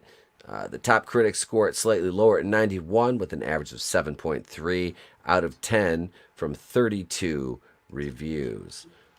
So I'm here's what some of the critics are saying. Evan Dossie at Midwest Film Journal gives the film a fresh score. He writes, deftly mixes a multiverse shenanigans with one of the most grounded emotional arcs for the character to ever grace the big screen. A nice return to form by Marvel after a rocky year. Yeah, I would describe this year as very rocky for Marvel. That's a safe assessment, I would say. I mean, pretty much. What have they come out with? Black Widow, Eternals, Shang-Chi, which I think that's it, right? Just those three. Cinematically, yeah, but you had Loki. Yeah, and then of course the Disney Plus shows, Loki. The Disney Plus shows, Falcon, Winter Soldier, and What If, and WandaVision. Yeah. Yep. So you know it's been kind of a rough year, for them. Let's see. Billy Goody Kuntz at Arizona Republic gives the film a fresh 3.5 out of 5. He writes, Watts keeps things moving and Holland makes the character his own. Jack Hawkins at Hey You Guys gives the film a rotten 2 out of 5. He writes, the hype may prove infectious on occasion, but No Way Home has reduced the franchise to a rabbit hole of insufferable geek culture. I wonder what he means by that. Yeah. This scene right here, dude, I'm so excited to see this fight scene on the bridge. Like, yeah. I am. I'm so happy to see Alfred Molina back. I'm guessing Doc Ock's going to be the first villain we see. I think so. Because they showed a lot of him in the trailer, so I'm guessing he's probably in it the most. Yeah. Yeah, I would say him and probably Goblin Mm-hmm. from the sounds of everything. Jim Slottick at Original Sin gives the film a B. He writes, Spider-Man No Way Home is a comfort food gift to longtime fans, like a crossover episode of 2 or more beloved TV series, the winks, callbacks, trivia, cameos, supervillains, and copious destruction. Nicola Austin at We Have a Hulk gives the film a perfect 5 out of 5. She writes, Watts and the cast triumphantly pulls off one of the most ambitious and heartfelt installments yet for a near perfect Spider-Man flick. That's a big endorsement right there. Mm-hmm. You know, that pizza looks good. I'm not gonna lie. Not saying I have the munchies or anything, but that pizza looks good. Carrie Darling at the Houston Chronicle gives it 4 out of 5. He writes, a deft, funny, and surprisingly emotional superhero adventure that manages to provide both fan service for the Marvel faithful and breezy entertainment for those who wouldn't know Peter Parker from Peter Jackson. Wow. This is what I didn't like, was this whole Iron Spider thing. I don't like that.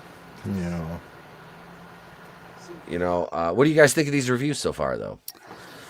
Yeah, I looked at several of them earlier. The thing about the critic reviews for a lot of this, like Marvel stuff, like a lot of these, big studios and stuff. Mm-hmm. I've always taken them with a grain of salt, just because it's like, if they're getting invites to these premieres, to these early screenings, and they're writing bad reviews, they're probably not going to get invited back, for them to be giving content out or have content to give people early. So I'm always leery of critic, especially early critic reviews, unless it's if all the critics are completely trashing on something. It's normally like a Netflix special or something that comes out at the same time that most everybody else sees it. Like the Dave Chappelle stuff.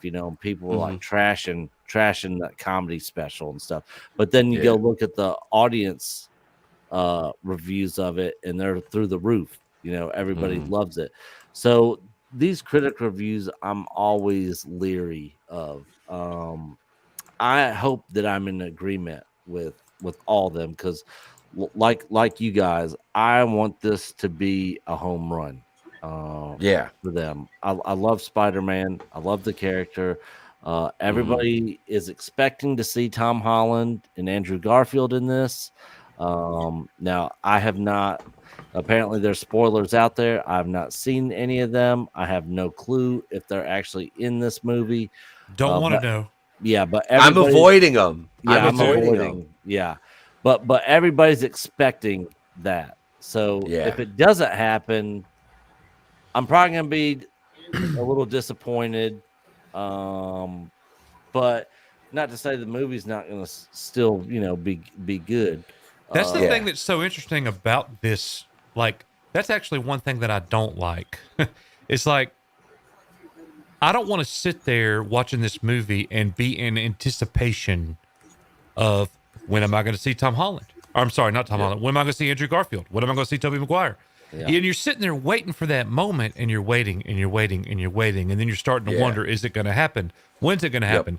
Oh, we're only going to get them for 2 minutes. That's how I felt when I watched Ghostbusters. It was a good movie. Yeah. But for the first hour, I'm sitting there going, where is Bill Murray? Yeah. And it took me out of it. See, Force Awakens too, with Luke. Oh, dude. Yeah. Yeah, don't get me started on that one. I just went to see Ghostbusters again last weekend. Because I'd seen it, but I didn't get to see the very end post-credit scene. Oh, yeah. So I went end credit scene. Yeah, dude. I went because we the first time I went with the wife and the kid. And what's up, Dragon Master 360? Hail, brother. The boys like I gotta go to the bathroom, and I'm like, we just made it through like the Bill Murray and Sigourney Weaver scene. And I'm like, "Ugh." So we left, and I'm like, screw it, we'll just go. And we were at a birthday party last Saturday, and the wife and kid were tired. We come home. I'm like, you know what? I'm gonna go to the movies. Ghostbusters is playing. I'm gonna go watch it again. She's like, all right. So I went. Sat there, but I love going to the movies by myself. I do. So I get my popcorn, my soda, my Sour Patch Kids, and I sit there with my hood on, and That's what I get. Sour Patch Kids. Yeah, dude, they're the shit, dude. I sit there and I get to zone out and just I don't have to worry about anything else except watch the movie and especially seeing it again. I had a better appreciation for it watching it, and I love the franchise of the Ghostbusters. I do. Yeah. There's a few little issues I had with it, like the Marshmallow Men scene in the store kind of went on a little bit long. It was cute, but it's like, okay, I get it. This is you're trying to sell toys. This is your Porg, this is what you're trying to, but overall, like I liked the younger cast enough to where they were engaging to me, and McKenna Grace, I think, can lead the franchise moving forward. You know what I mean? Like that she's give her a little bit more push from Ernie Hudson and the older crew in the next movie, and I think you've got your female Egon, and it works naturally and organically. That's just me. That's just my take on it. Yeah, I had no issue with the cast, but I was like Coach. I was waiting for that moment because everybody knew the original Ghostbusters were going to be in it, and the whole time I'm like, all right, when are they going to be in it? When are they showing up? When are they coming? And I'm guessing this movie's going to be just like Ghostbusters. I'm going to guess that we're probably going to get Andrew Garfield, or Andrew Garfield and Tobey Maguire at the very end, and they'll be in it for, maybe 15, 20 minutes of the movie. Yeah, it'll be in the third act, is what I'm. That sucks. I hope there'll be a big reveal, something like that. Spoilers are all over the place, guys. If you haven't. I haven't seen any of them. You don't even need to be looking at thumbnails right now. I'm trying to avoid all that, man. I am too. Because I got Endgame spoiled for me like that. Like that sucks. Yeah, and it was Iron Man. I told Tony this too. It was Iron Man's death. This guy, another wrestler I worked with, I deleted him and then added him back. And then the morning I'm going to see Endgame, I'm scrolling through and he's like, I can't believe Iron Man dies. I'm like, son of a block. I'm like, I'm not that petty normally, but I'm going to be that petty. I'm like, I had avoided him because I got to go see it like Saturday. I had to wait till Saturday because one of my best friends from high school was going with me. And he works during the week, so we had to wait till Saturday to go. And yeah, it got spoiled Saturday morning, and I'm like, ugh. But yeah, so that really sucks. So I've been avoiding all the Spider-Man stuff I can. I don't want to know anything. The other Marvel movies like Eternals and Shang-Chi and Black Widow, I'm like, I don't care. I'll actively seek those out. Yeah. This one, I'm like, no, I don't want to know. Mm-hmm. Yeah. Coach and I were like that with Force Awakens and Last Jedi, but when Rise of Skywalker came, man, we were reading everything. We didn't care. We did not. You can't spoil that one. Yeah. No, dude. Yeah. What? You can't spoil them stealing the ending where it's like, I am all the Jedi and I am all the Sith. Hey, look, I want you to just snap and say, I'm Iron Man, bitch. Come on. Yeah. Oh yeah, I literally, because that was, my mom took me to see Return of the Jedi when I was a kid, and we went to see The Rise of Skywalker, and I told her beforehand, I said, number one, Mom, I said, I'm going to be stoned out of my gourd. I already know, I've read spoilers on this movie. I need things to be confirmed. I said, I'm probably going to be shouting obscenities in the theater. And she was like, my mom's just sitting there going like, oh my God. And yeah, within the first, probably Please don't embarrass me, son. Yep, and I brought edibles up in the theater. I'm sitting there eating edibles, and I'm just like, within 3 minutes of Rise of Skywalker starting, I'm leaning forward in my seat, going, "Are you fucking kidding me?" Like out loud, like just. I was like, and then when the ending though, I was just like, and he forced Skypes her the lightsaber. I'm just like, are you out of your goddamn mind? Like what like, I yeah, I was booed like, in the theater that me and Coach were in at the end of it, and people in the theater were clapping, and I was we were like, laughing. We were and laughing. I was like, thought it was one person clapping. no, And me and you started laughing. no, there were several people clapping, and I was like, did we watch the same movie? yeah. Grown men dressed in Jedi robes at this thing, and I'm just sitting back there going like, "Yo, I guarantee you, I've been a Star Wars fan longer than you, and like, I would like that shit ended for me with like the prequels, like wanting to do stuff like that. Like now, like I just had like it's been what 4 years since Last Jedi came out. I went to see that with one of my coworkers who I wasn't going to go watch it after Force Awakens. I was not going to go watch Last Jedi. And he was like, "Oh, come on, I bought you a ticket. Yeah, I know you like Star Wars." I'm like, "All right, it's complicated, but I'll go." So and I went, and he's sitting there and he's all into this shit, and I'm just like, So he's loving it the whole time. "Oh yeah, he did." And we left the theater, and he couldn't believe that I was like, "That was something," And he's like, "Oh, that was great." I'm like, "What? No." And then the next day, like my boss is a huge Star Wars fan, and they're sitting there at work, and there's like 3, 4 of them. They're all excited, and they're like, "Well, you went to see it." I'm like, "Yeah." "Well, you had to." I'm like, "Not really." And they're like, "Oh, what do you mean? It was great." I'm like, "What was great about it?" I'm like, and literally, that's how I found the bullshitters. Is I googled like, does anybody else hate The Last Jedi? And you That's see how I these found YouTube, everybody. and you see these YouTube videos and shit coming up, and I'm like, and I went down that rabbit hole, and here I am, years later, talking about this punk ass movie on YouTube, and it's like. That was the worst experience I had watching a movie in the theater, like especially a Star Wars movie. I was just dumbfounded by it. Yeah, Coach and I, we went into it not hating The Force Awakens. I had issues.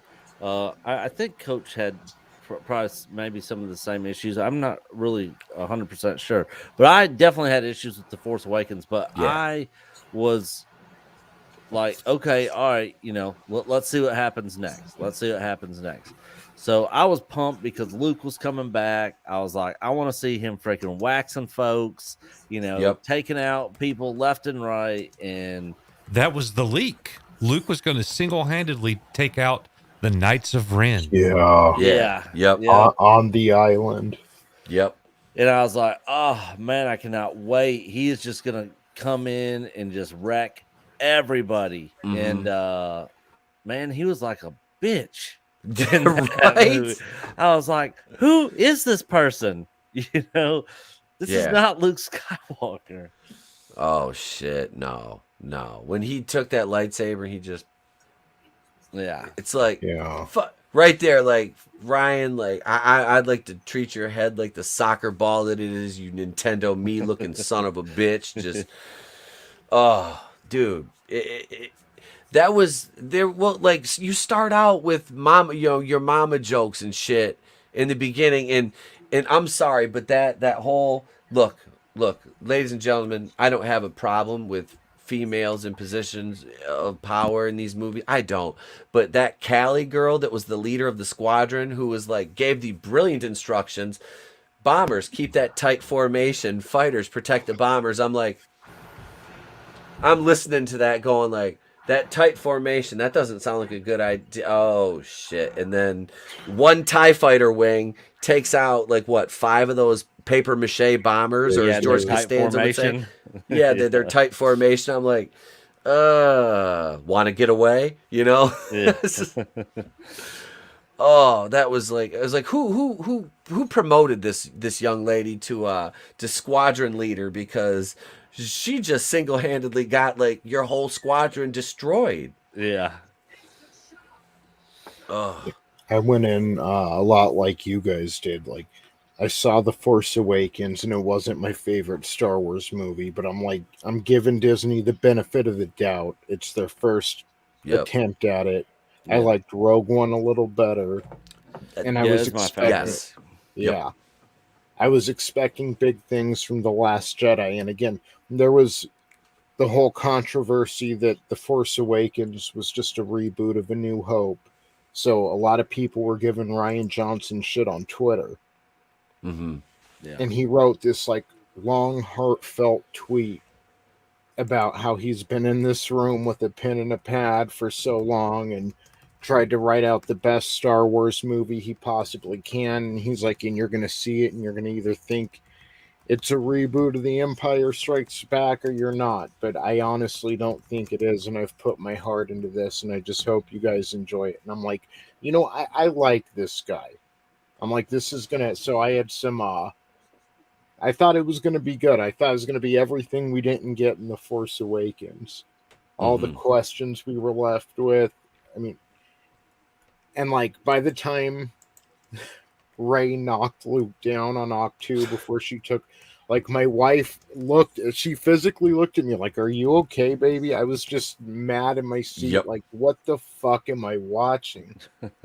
I still haven't seen The Rise of Skywalker. I just can't do it. It was on TBS or TNT this last weekend for the first time on cable network. I would say that was the broadcast premiere. Yeah, yeah. I flipped over there when I was flipping through channels, and I stopped on it. And I've only seen the movie once, and there were parts in it that I was like, I didn't even remember any of it because the movie was so forgettable. And then, of course, after a couple minutes, I kept flipping through the channels, went on to the next thing. But normally, if A New Hope, Empire Strikes Back, Return of the Jedi is on TV, when I'm flipping through channels, it's normally pretty much staying on there. It stays there. Yeah, dude, that's me and the boy. We got out. He asked me, he goes, Dad, can we play Star Wars? I'm like, yeah. So we got a bunch of the action figures out, and we're in the living room and we're playing with them, you know. And it's like I can't remember. Oh, I was like, hey, I'm gonna beta test this. I put Shang-Chi on, right? He made it through the first 10 minutes of that movie, and he's like, I don't want to watch this, Dad. Can we watch something else? I'm like, yeah. So I put on Empire Strikes Back, and we're in the middle of like having a battle in my living room, and both of us are just sitting there. Like, we quit playing and just like we're just sitting there watching the movie. It's like, and that's the thing. Old.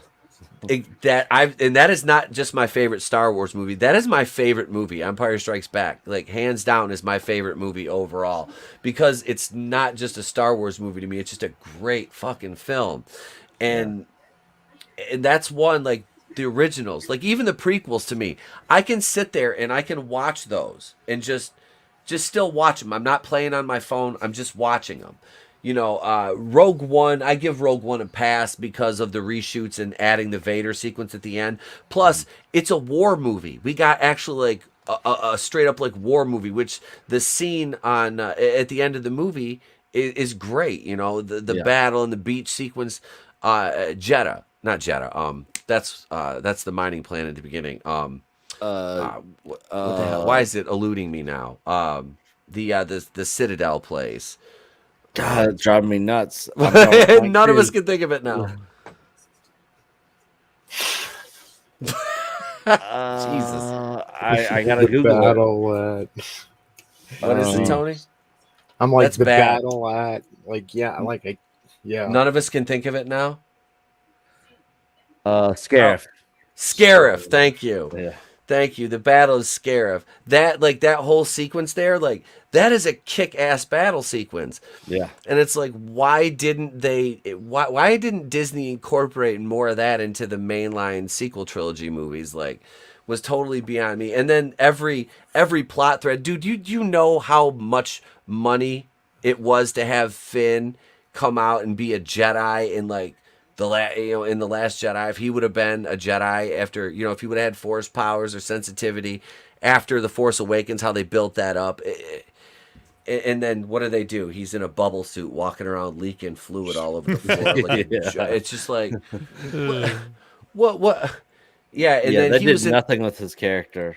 No. In those last two movies. Oh, and then riding the horses on the Star Destroyer, space horses. Yeah, I was like, fuck. But yeah, on the Rogue One thing, getting back to the spoiler topic, can you imagine having that spoiled for you? That last 30 minutes of Rogue One. Oh, I would have been so mad. Yeah, like, having Vader show up, and then the unused clips that they took from A New Hope.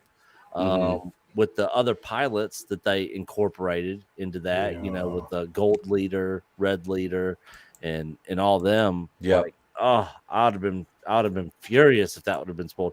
And that's why I'm staying away from these Spider-Man spoilers. Yeah. Gentlemen, I hate to cut out on you and I can't make to the rest of the show, but I got to get up and go teach those kids tomorrow. So, thank you so much for having me, man. Oh, I thought you were done with work. No kids. I still have to go to work. Oh. Yeah. Teachers have to go. We got makeup exams tomorrow. So. Well, hey, thank you, Coach, for coming on, and I'll drop you a link Friday night for the live review we're gonna do. And if you're able to stop in, brother, you're more than welcome, man. Awesome. Thank you for coming on tonight, man. My pleasure, man. My pleasure. Tony, good talking to you. And Nick, will you do a video with me tomorrow, Nick? Yeah. All right. See you guys. Later, See you, Coach. Oh yeah, but I would have been pissed if Rogue One got spoiled for me. I was gonna say, and that was the thing. Like, I didn't see Force Awakens until it came out on pay-per-view or whatever. I was wow, so you didn't even go to the theater? I didn't go to the theater. I didn't. Okay. I was like, when Disney bought it, I was kind of like, do I really need more of this? I loved Revenge of the Sith. Like, that is my third favorite Star Wars movie. It is. I fucking love that movie. Yeah. But I was like, I don't really need more of this. So I waited and I watched it, and I was like, it set up a few things that could be cool, but I'm like, this is mostly a new, it was like same thing everybody else is thinking. It's A New Hope. Just retread. See, I didn't even catch that until I started hearing people point that out, saying that it was a rehash of A New Hope. I'm like, no, really? What? Huh? Yeah. I didn't get that. So then I saw some YouTube videos where they literally went through the whole story, and it is pretty much the exact. I'm like, oh my god, it is. But I never picked up on it. The first time I watched it, I guess just because I was so excited for a new Star Wars movie, having the original cast come back, I wasn't even paying attention like that. There was a lot of nostalgia bait. Yeah.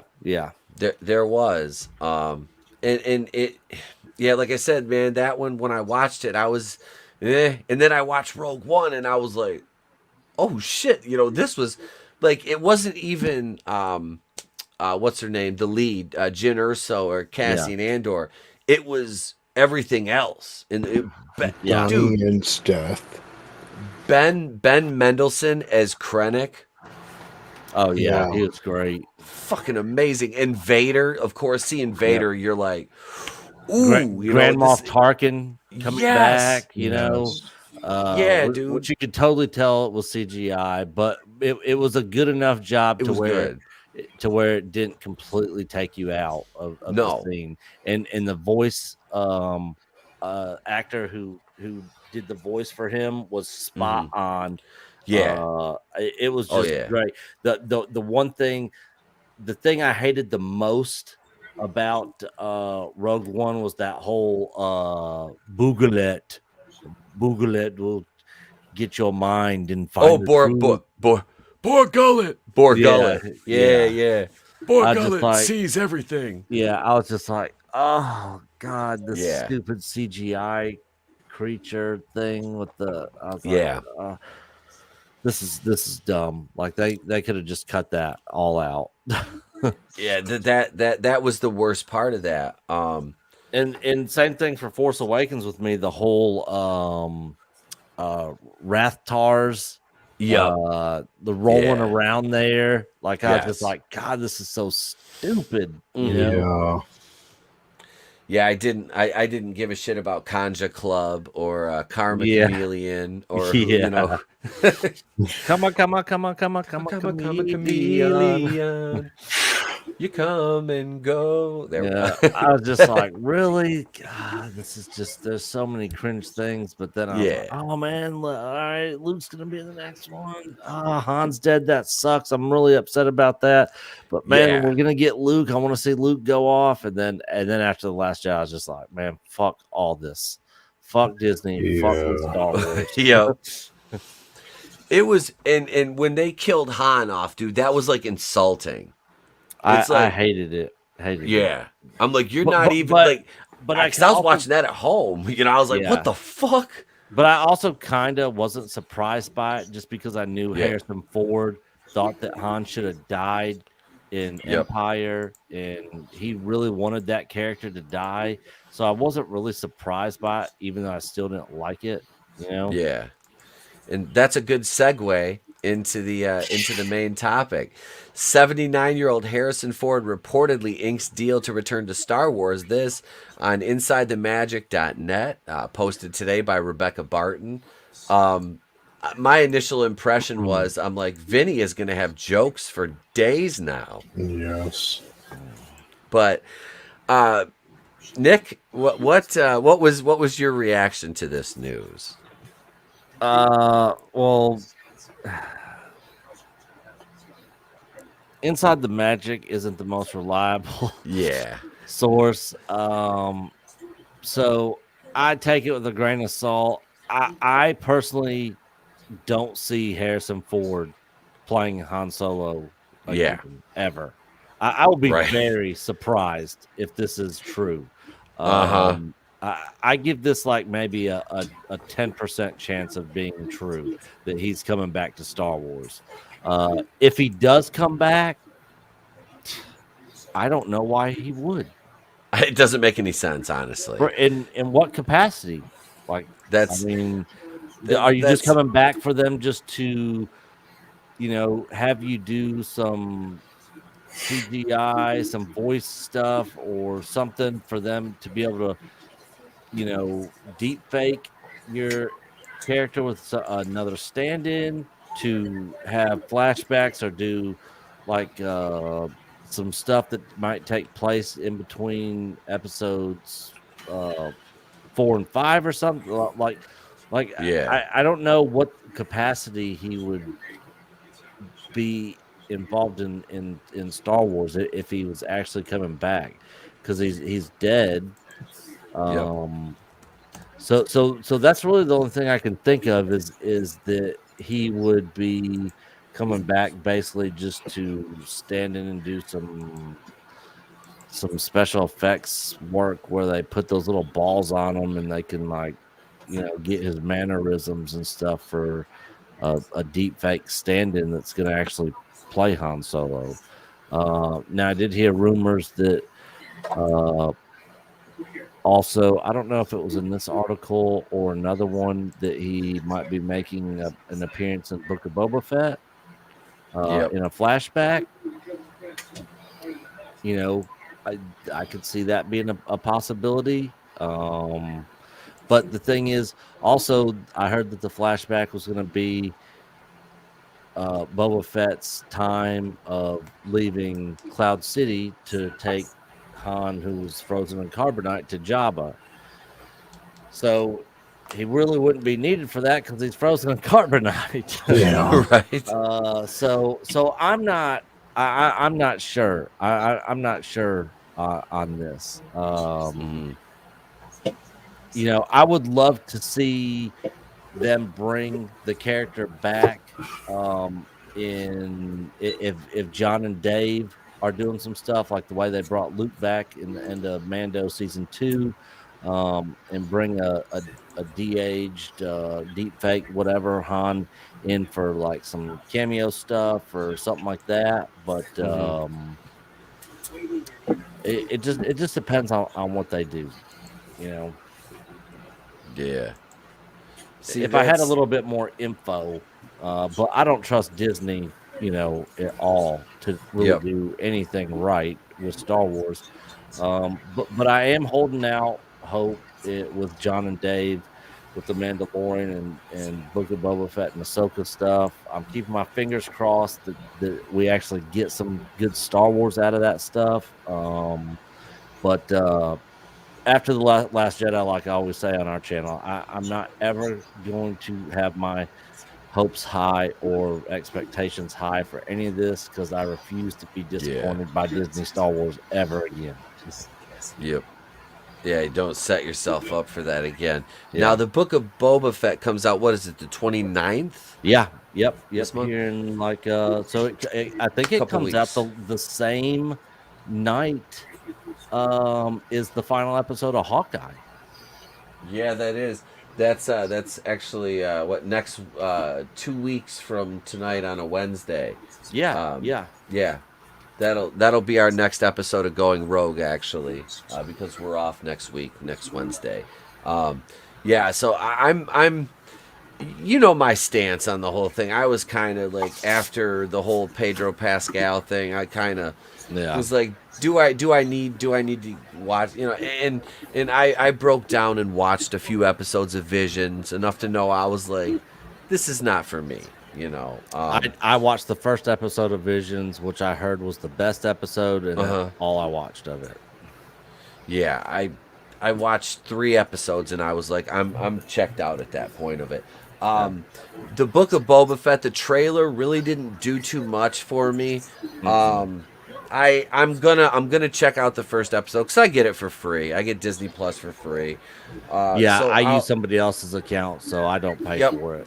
That's it. So I'll check it out. You know, I wanted to keep it because it's like I wanted to watch the Marvel shows. Like I do, I want to watch them. You know, especially because I'm not paying for it. So it's worth it. And yeah, I'm gonna watch the first episode, and because we'll be talking about it that night on the show and stuff. So I'm cautiously optimistic about it because I like Fennec Shand. Yeah. I love her character. I do. She's a badass, and I like the dynamic those two have. She has with Tamura Morrison on screen. Yeah. You know, so that kind of has me interested. Tony, are you watching TV in the background? I'm getting a lot of static on your end, or a lot of background noise. Yeah. Are you hearing that, ETEP, or is that just me? No, I hear it a little bit. Yeah. Okay. I don't know. My bad. It's all good, bro. But yeah, the crap, I lost my train of thought. Book of Boba Fett. So one of the things I got reamed on YouTube was talking about Boba Fett's dad bod in Mando season 2, but looking at the trailers on this, it looks like he slimmed down a little bit. Because I didn't see as big of a pudgy gut on him in here. So, and I like the new armor look for Boba Fett. I like that sort of that dark gray look to his armor. So. I'm keeping my fingers crossed. I hope it's good. But you know, it is Disney Star Wars, so yeah, you gotta always go into it with caution. when does the Ahsoka show come out? That's not supposed to come out till like beginning of 2024, I think. Oh, really? Oh, it's that long. Yeah, so like Mando, and that's the other thing. Like, so they bring Ahsoka in last year. Yep. And then you're gonna wait 4 years? Yeah. To bring her back into her own show? Like, I don't know if they're just dragging their feet on some of this stuff or what's going on over there, but yeah, the Ahsoka show, I don't let's see, Ahsoka release date. I know there hasn't been anything official. Okay, so yeah, they said sometime in 2023. So next year, 2022, will be Obi-Wan and Mando season 3, and then maybe probably maybe spring or summer of 2023, the Ahsoka show will come out. So they've got the Obi-Wan show ready to go. That's coming out next year. Yeah, production on that is done. Okay. It's coming out next year. Mando season 3 will come out next That's a December. That's a hell of a gap in the Mando. That's 2 years. Yeah. Yep. You're right. Yeah. Is it? Yeah, it's 2 years. Yep. Right. Yeah, because they instead of Mando season 3 coming out Boba Fett this year, Book of Boba Fett's coming out.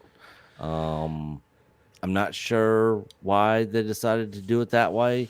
A lot of it might have had to do with rewrites because of the whole Gina Carano thing. Yeah, I'm not really sure, but they were already filming Book of Boba Fett. When that basically got shown in the last episode. I mean, the beginning of this last year, they were already filming it. Just nobody knew about it.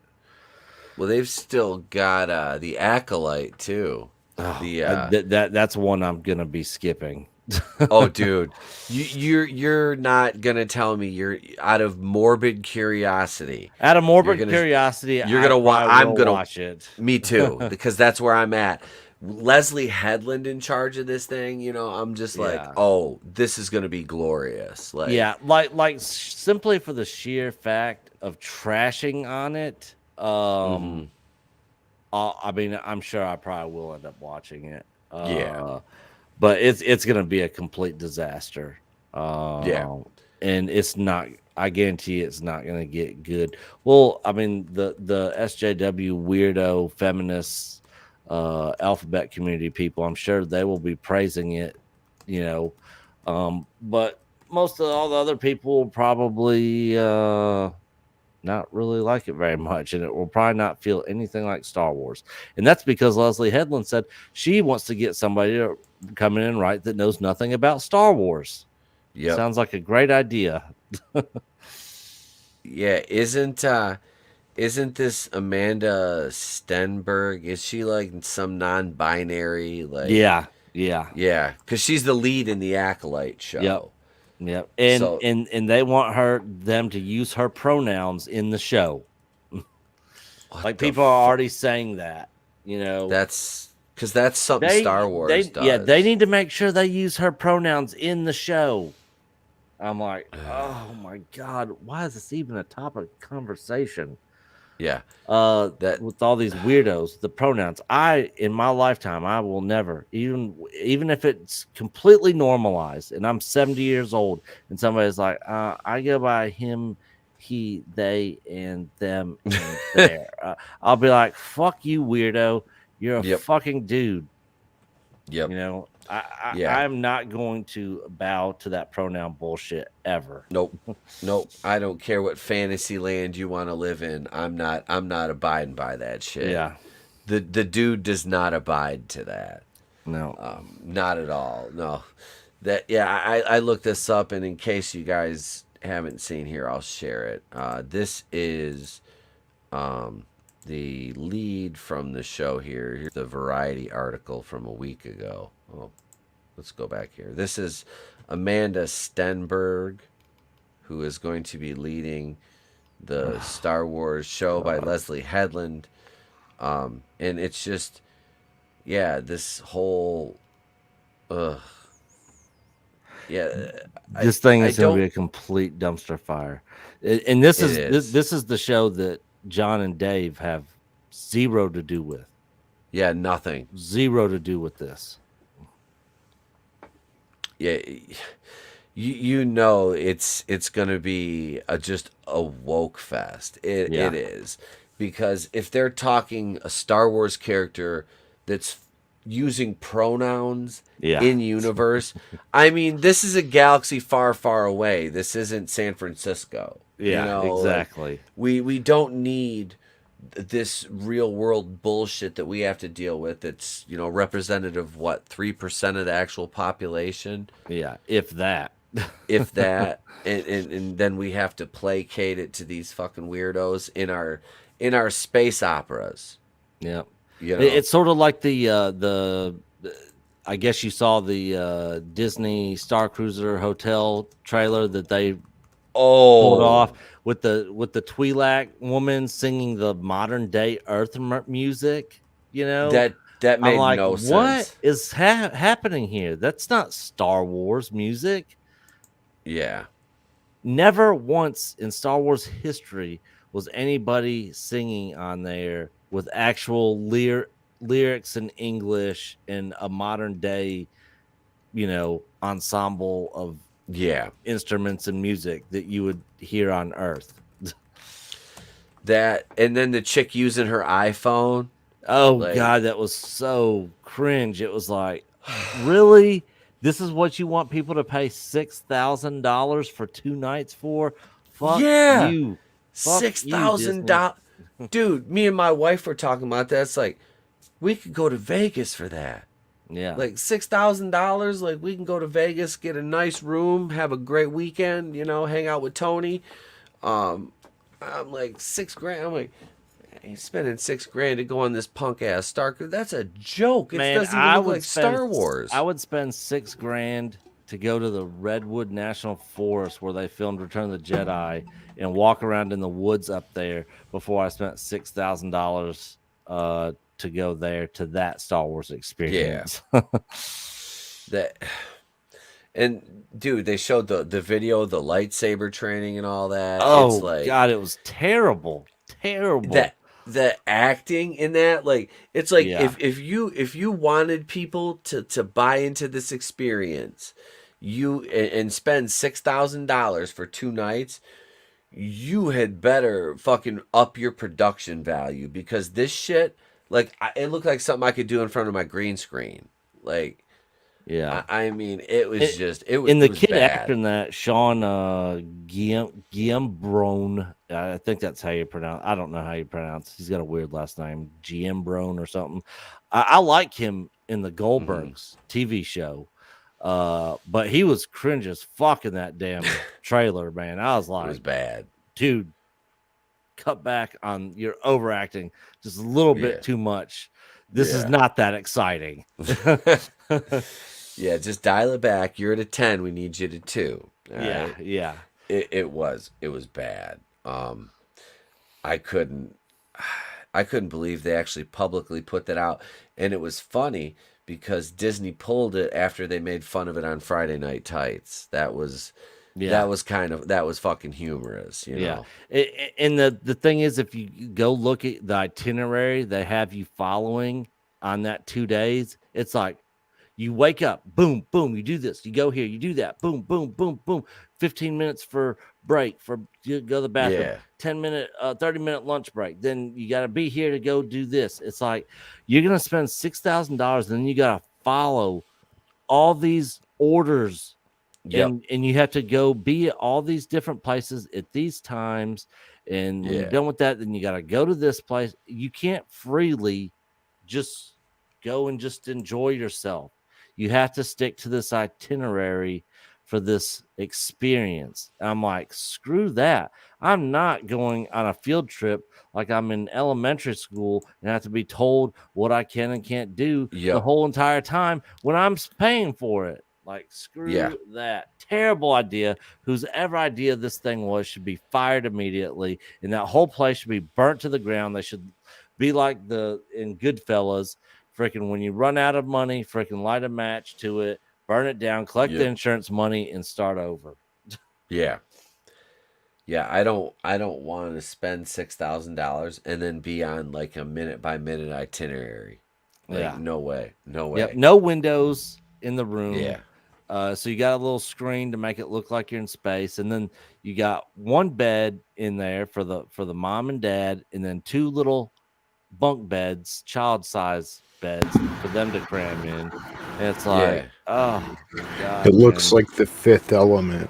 Yeah, It does, and that's the problem with it. Is like I love the Fifth Element, but the Fifth Element is not Star Wars. yeah, or a cheap Galaxy Quest ripoff.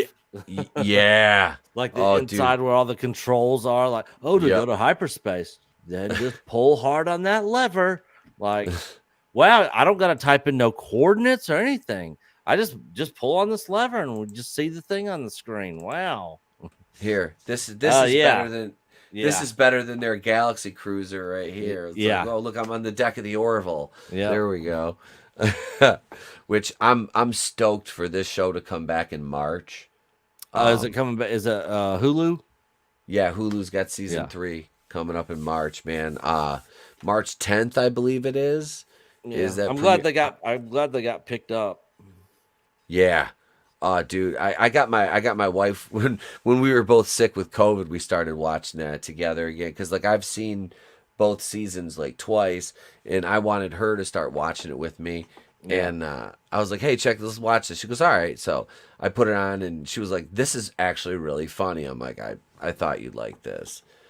You know, what's up, Blue Teddy Narrations? Did she watch Cobra Kai? You guys have been watching season 4?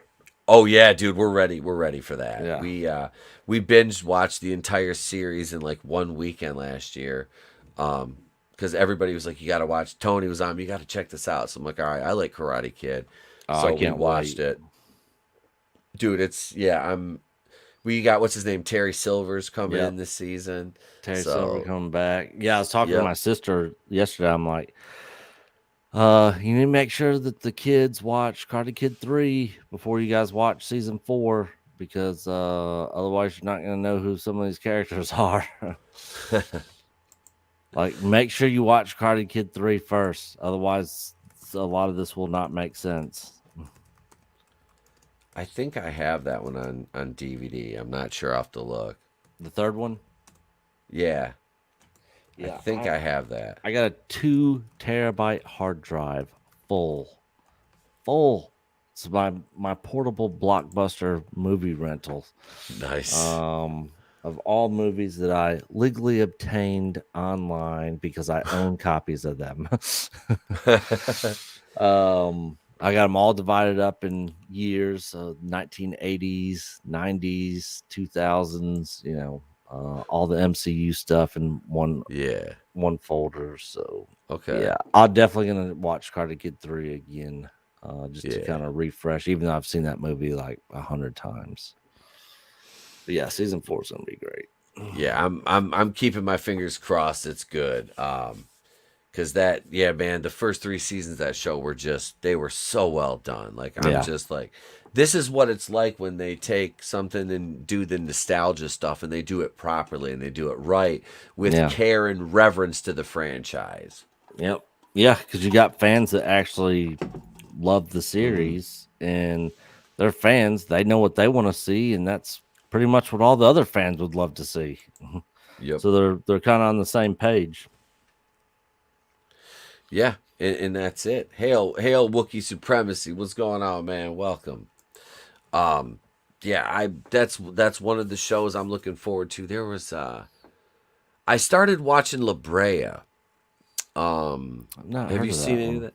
It's on NBC. I got it on Peacock. Okay. It's kind of a prehistoric, like. I have heard of that. I've seen previews for that. That looks kind of interesting and weird at the same time. I don't really know anything about it. But you like it? It's good. I watched a couple episodes, and I'm like, I need to watch more of this. I liked it because it's Lost is one of my favorite shows, and this kind of like took me kind of somewhat back into that type of world. And I liked it. You know, it's network TV. You know, do you remember Terra Nova? Do you remember that show with Stephen Lang? No, I don't think I saw that. it was like one of the most expensive like television. It was a sci-fi. They went back in time to prehistoric times because they'd messed up the Earth so bad they were going to go back and rebuild civilization. And Fox had it. It was expensive as hell. Great fucking first season, and then that was it. Okay, I do remember this. I never watched this show, but I remember I just pulled up some images of it. Yeah. And I remember this. It only lasted what, one season? Yep. Yeah. I freaking love that show. I was like, damn it, I wish they would have done more with that. It was because it was so good. But La Brea kind of is like along those lines, not as expensive production budget, but it's got some good moments. And I think Tony, you watch that one too, don't you? Yeah, but it like at the time, I don't know if it'd be cheaper these days, just the advancement of technology, but it's somewhere like around $1 million an episode or something to produce. So Yeah. it just, I mean, unless it was a fucking straight banger, I mean, they weren't gonna renew it. Mm-hmm. You know, they couldn't give it time, like something like Breaking Bad or something. Oh yeah, dude.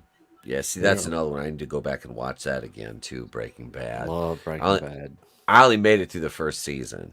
Oh God, so good, so good. I know. And Better Call Saul, which is a prequel and a sequel all at the same time. I've heard that. Is the final season for that comes out this next year. I think February or March this next year.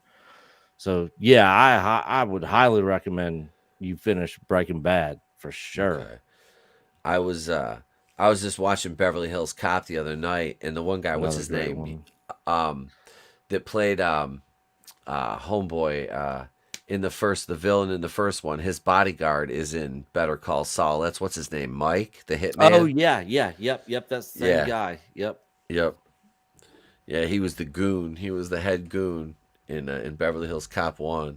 Yep, and I actually didn't even know that until after I finished watching it, because him back in those days, he looks completely different, compared to what he looked like in the first Beverly Hills Cop to what he looks like in Breaking Bad.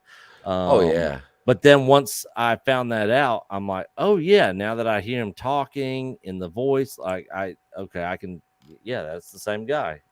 Mm-hmm. Yeah, he's got that. He's got that damn voice. Maitland, Victor Maitland was the bad guy in the first one. Stephen Burkoff. Yeah, hang on, Stephen Burkoff. Oh yeah, shit. He was in Clockwork Orange too. I'm looking back. I wanted to see if he was in one of the movies I'd watched. He looked like one of the other freaking horror villains from shit. I have to go all the way back to like 1989 for it. Shit. It's not him. Damn it. Never mind then. It was a very 976 Evil was the horror movie I was looking for. The second one though, 976 Evil Astral. He looks like the villain. Speaking of horror, I thought about you actually, or you popped into my head yesterday when I was flipping through channels. And I saw Jason X on TV. That damn movie. That damn movie, dude. I did my review as Cleveland of Halloween Kills, and I was not nice to that. I was not nice to that movie at all. Oh, it's pretty bad. Oh, dude, I shredded it. Yes, I'm not quite a boomer, Dragon Master. I'm not. In another old school horror movie that I've never seen before, that was actually on this past Halloween, I saw the Game Chasers doing a top 5 horror movies, ranking their top 5 horror movies. And one of the guys on there in his top 5 was one of them was Killer Space Clowns or Space Killer Clown. Killer Clowns from Outer Space. Yeah. And I was like, what is that? Yes. That movie's fucking awesome. Never heard of it ever in my life. Yep. And so I was flipping through and I got I had a free subscription to the movie channels and it was late and I was like, Killer Clowns, that's the movie that they were talking about. I was like, what is this all about? So I put it on there and it was like right at the beginning and I watched it from start to finish. The movie's so great. And I was like, I could see me loving this movie as a kid. Doesn't hold up for today's times for me watching it for the first time. No. But if I would have seen that as a kid, I would have been like, oh, I love this movie. Yep. But it was like a good bad movie. Yep. That's how I would look at it because Coach, I said something to Coach and he's like, oh, me and my dad watch that all the time. I love that movie. I was like, I've never heard of it ever. Oh, never dude, seen it. that was one of my favorite offbeat horror movies. Yeah. The popcorn and the popcorn's like, you know, and the cotton candy, and I was just like, yeah, dude. Oh wow, this is so cheesy. But back then in the day, you know, that was like the norm. Yeah. There's another one. It's more of a darker toned horror movie, but it involves clowns. If you ever get a chance to watch Clown House, check that one out. That one's a little scary. It's very grounded in reality at points. It's kind of cool. It's kind of like Clown House. No, the movie was just called Clown House. Okay, 1989. Yes. Okay. Yep. Did they remake it? Because I see another one called Amityville Clown House. I don't know. Pretty freaky. Evil has a new address. Holy shit, Sam! I didn't realize Sam Rockwell was in Clown House. That's funny. Justin Hammer. That's funny. But I haven't seen this in a while. But yeah, man, this movie was so fucking. It freaked me out as a kid. So, have you ever seen this? I just shared my screen. This is the other one that I saw when I looked at. No. Oh my god, the new Amityville. Yeah, it's on Amazon. It looks like it came out.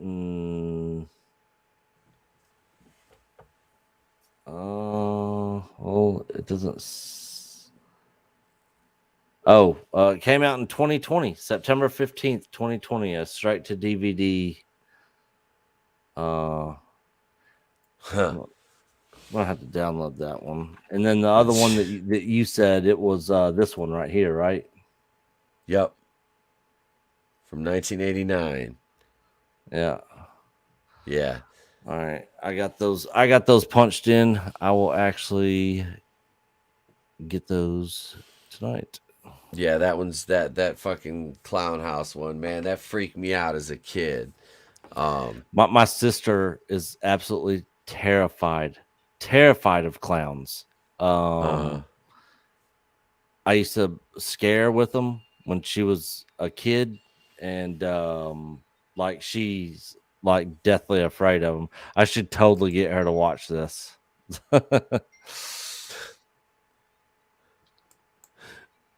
Yeah, dude. I remember making my little sisters watch that Killer Clowns from Outer Space movie when we were kids. That and like remember Ghoulies? Yes, I did watch that. I watched Ghoulies with my 6-year-old the other day. We watched those not too long ago. Yep. Ghoulies, Troll. Oh, Troll. And Troll 2, which was Troll 2. Terrible. Oh God! What was the other one that was like Ghoulies that had the little creatures? Critters. Yeah. Yep. They shoot the little spikes. Yeah. what the hell was I gonna? There was a horror movie I was gonna ask you if you saw. Sleepaway Camp. Have you ever seen Sleepaway Camp? Mm-mm. Sleepaway Camp. Oh yeah, that's 1983. If you get a chance, check that out and let me know what you think of that one. Sleepaway Camp. Yep. That was on 1983. Peacock. Okay. Yeah. I see it right here. Yep. That's got a hell of a twist. Yeah, don't spoil it in the chat if you've seen Sleepaway Camp. But yeah, that one's up there too. That one I just watched that for the first time this fall. Nick from World Class was like, dude, you gotta check out Sleepaway Camp. I'm like, all right. So I watched it while I was editing a video one day. I'm like, holy shit, dude, this is some insane, yeah, ish. It was definitely worth a watch. Fucking crazy ass off the wall 1980s movies though, I'm telling you. And on that note, I think that's where we'll leave it for the evening, ladies and gents. I'm gonna toss it over to Tony. Tony, what do you got going on? Tony ToneDef of the Clown World Review with traffic and weather, the top and bottom of every hour. Yes, and man, head on over to the Clown World Review. Check out some videos, maybe hit the subscribe button, and I don't know what I got going on. I might stream on a Tuesday for a little bit, but we're gonna kind of take the week off from wrestling. And yeah, Merry Christmas, everyone. It was a pleasure, gentlemen on the panel. Thank you. Oh, thank you, brother, as always, man. Yeah.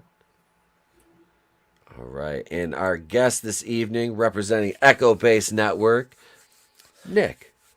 Yep. Thanks for having me on, guys. Always a pleasure to be here with you guys. Glad Coach was able to jump in for a little bit. But yep, I am one half of Echo Base Network. Primarily a Star Wars channel for those of you that don't know. But we're starting to cover other topics just because, not really a whole lot going on with Star Wars. The last couple months we get little crumbs here and there, at least until Book of Boba Fett drops. So we're starting to cover more other topics over there. So yeah, if you guys haven't checked out our channel, come check it out. We actually are working on our second documentary right now. We did our first documentary narrated by Doomcock on the Star Wars sequel trilogy. We actually just got Blu-ray copies that Coach and I are going to be autographing and mailing out to folks.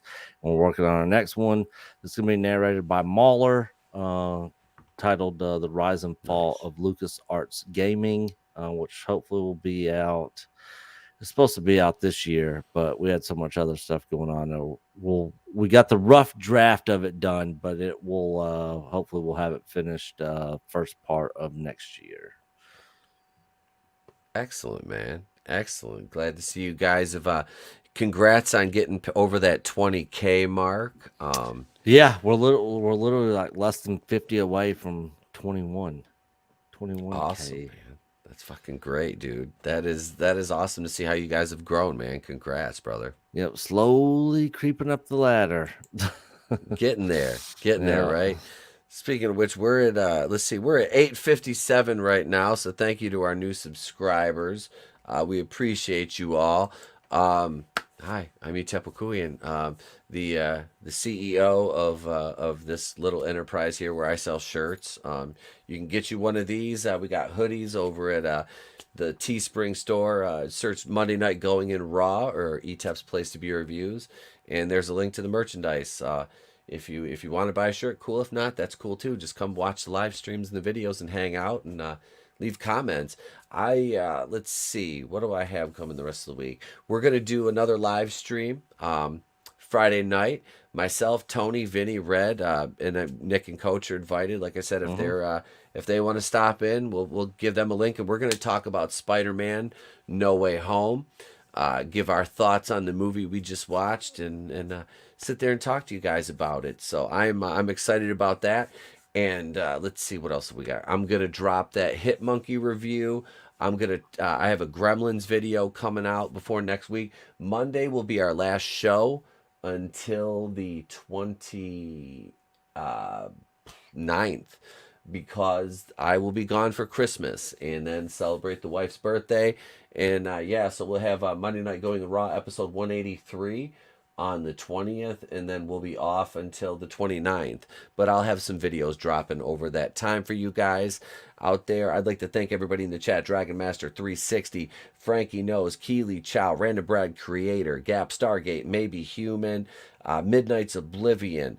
I'm trying to scroll through here, so thank you. Darius Munchausen, Wookiee Supremacy, Awesome One, Superfan Adam Shawhan, Nano Reaper, Mr. Grant Gregory was here. Thank you guys. I appreciate you all being here this evening. Phoenix Animation, Clone Geek. Let's see who else we have. I said Frankie. Vinny was here. Parrot Head, Purveyor of Memes. I said Gap Stargate. Glenn Schrader. Wait, did I say it right that time? Glenn Schroeder. Schroeder. Glenn Schroeder. There we go. Schroeder, like Schrodinger's cats. Mags was up in the house. I think JP Bunny was here. So thank you all. I appreciate you guys, girls, everybody else being here this evening. We'll be back Friday night about 10:15 Eastern for the show and talking about Spider-Man. It's gonna be a good one. I'm excited. Yeah, my fingers are crossed. I'm excited. I hope it ends well. The whole saga for Peter. Well, this part of it anyway. There's high expectations for this movie. So I don't know. I just want it to be good. I really do. So with that being said, ladies and gentlemen, I'm Etepel Queen of the Place to Be Reviews. I've been here with all of yous. If I don't see you, have a great day, a pleasant tomorrow. I'll catch you on the next one. And remember, It's better to burn out than to fade away.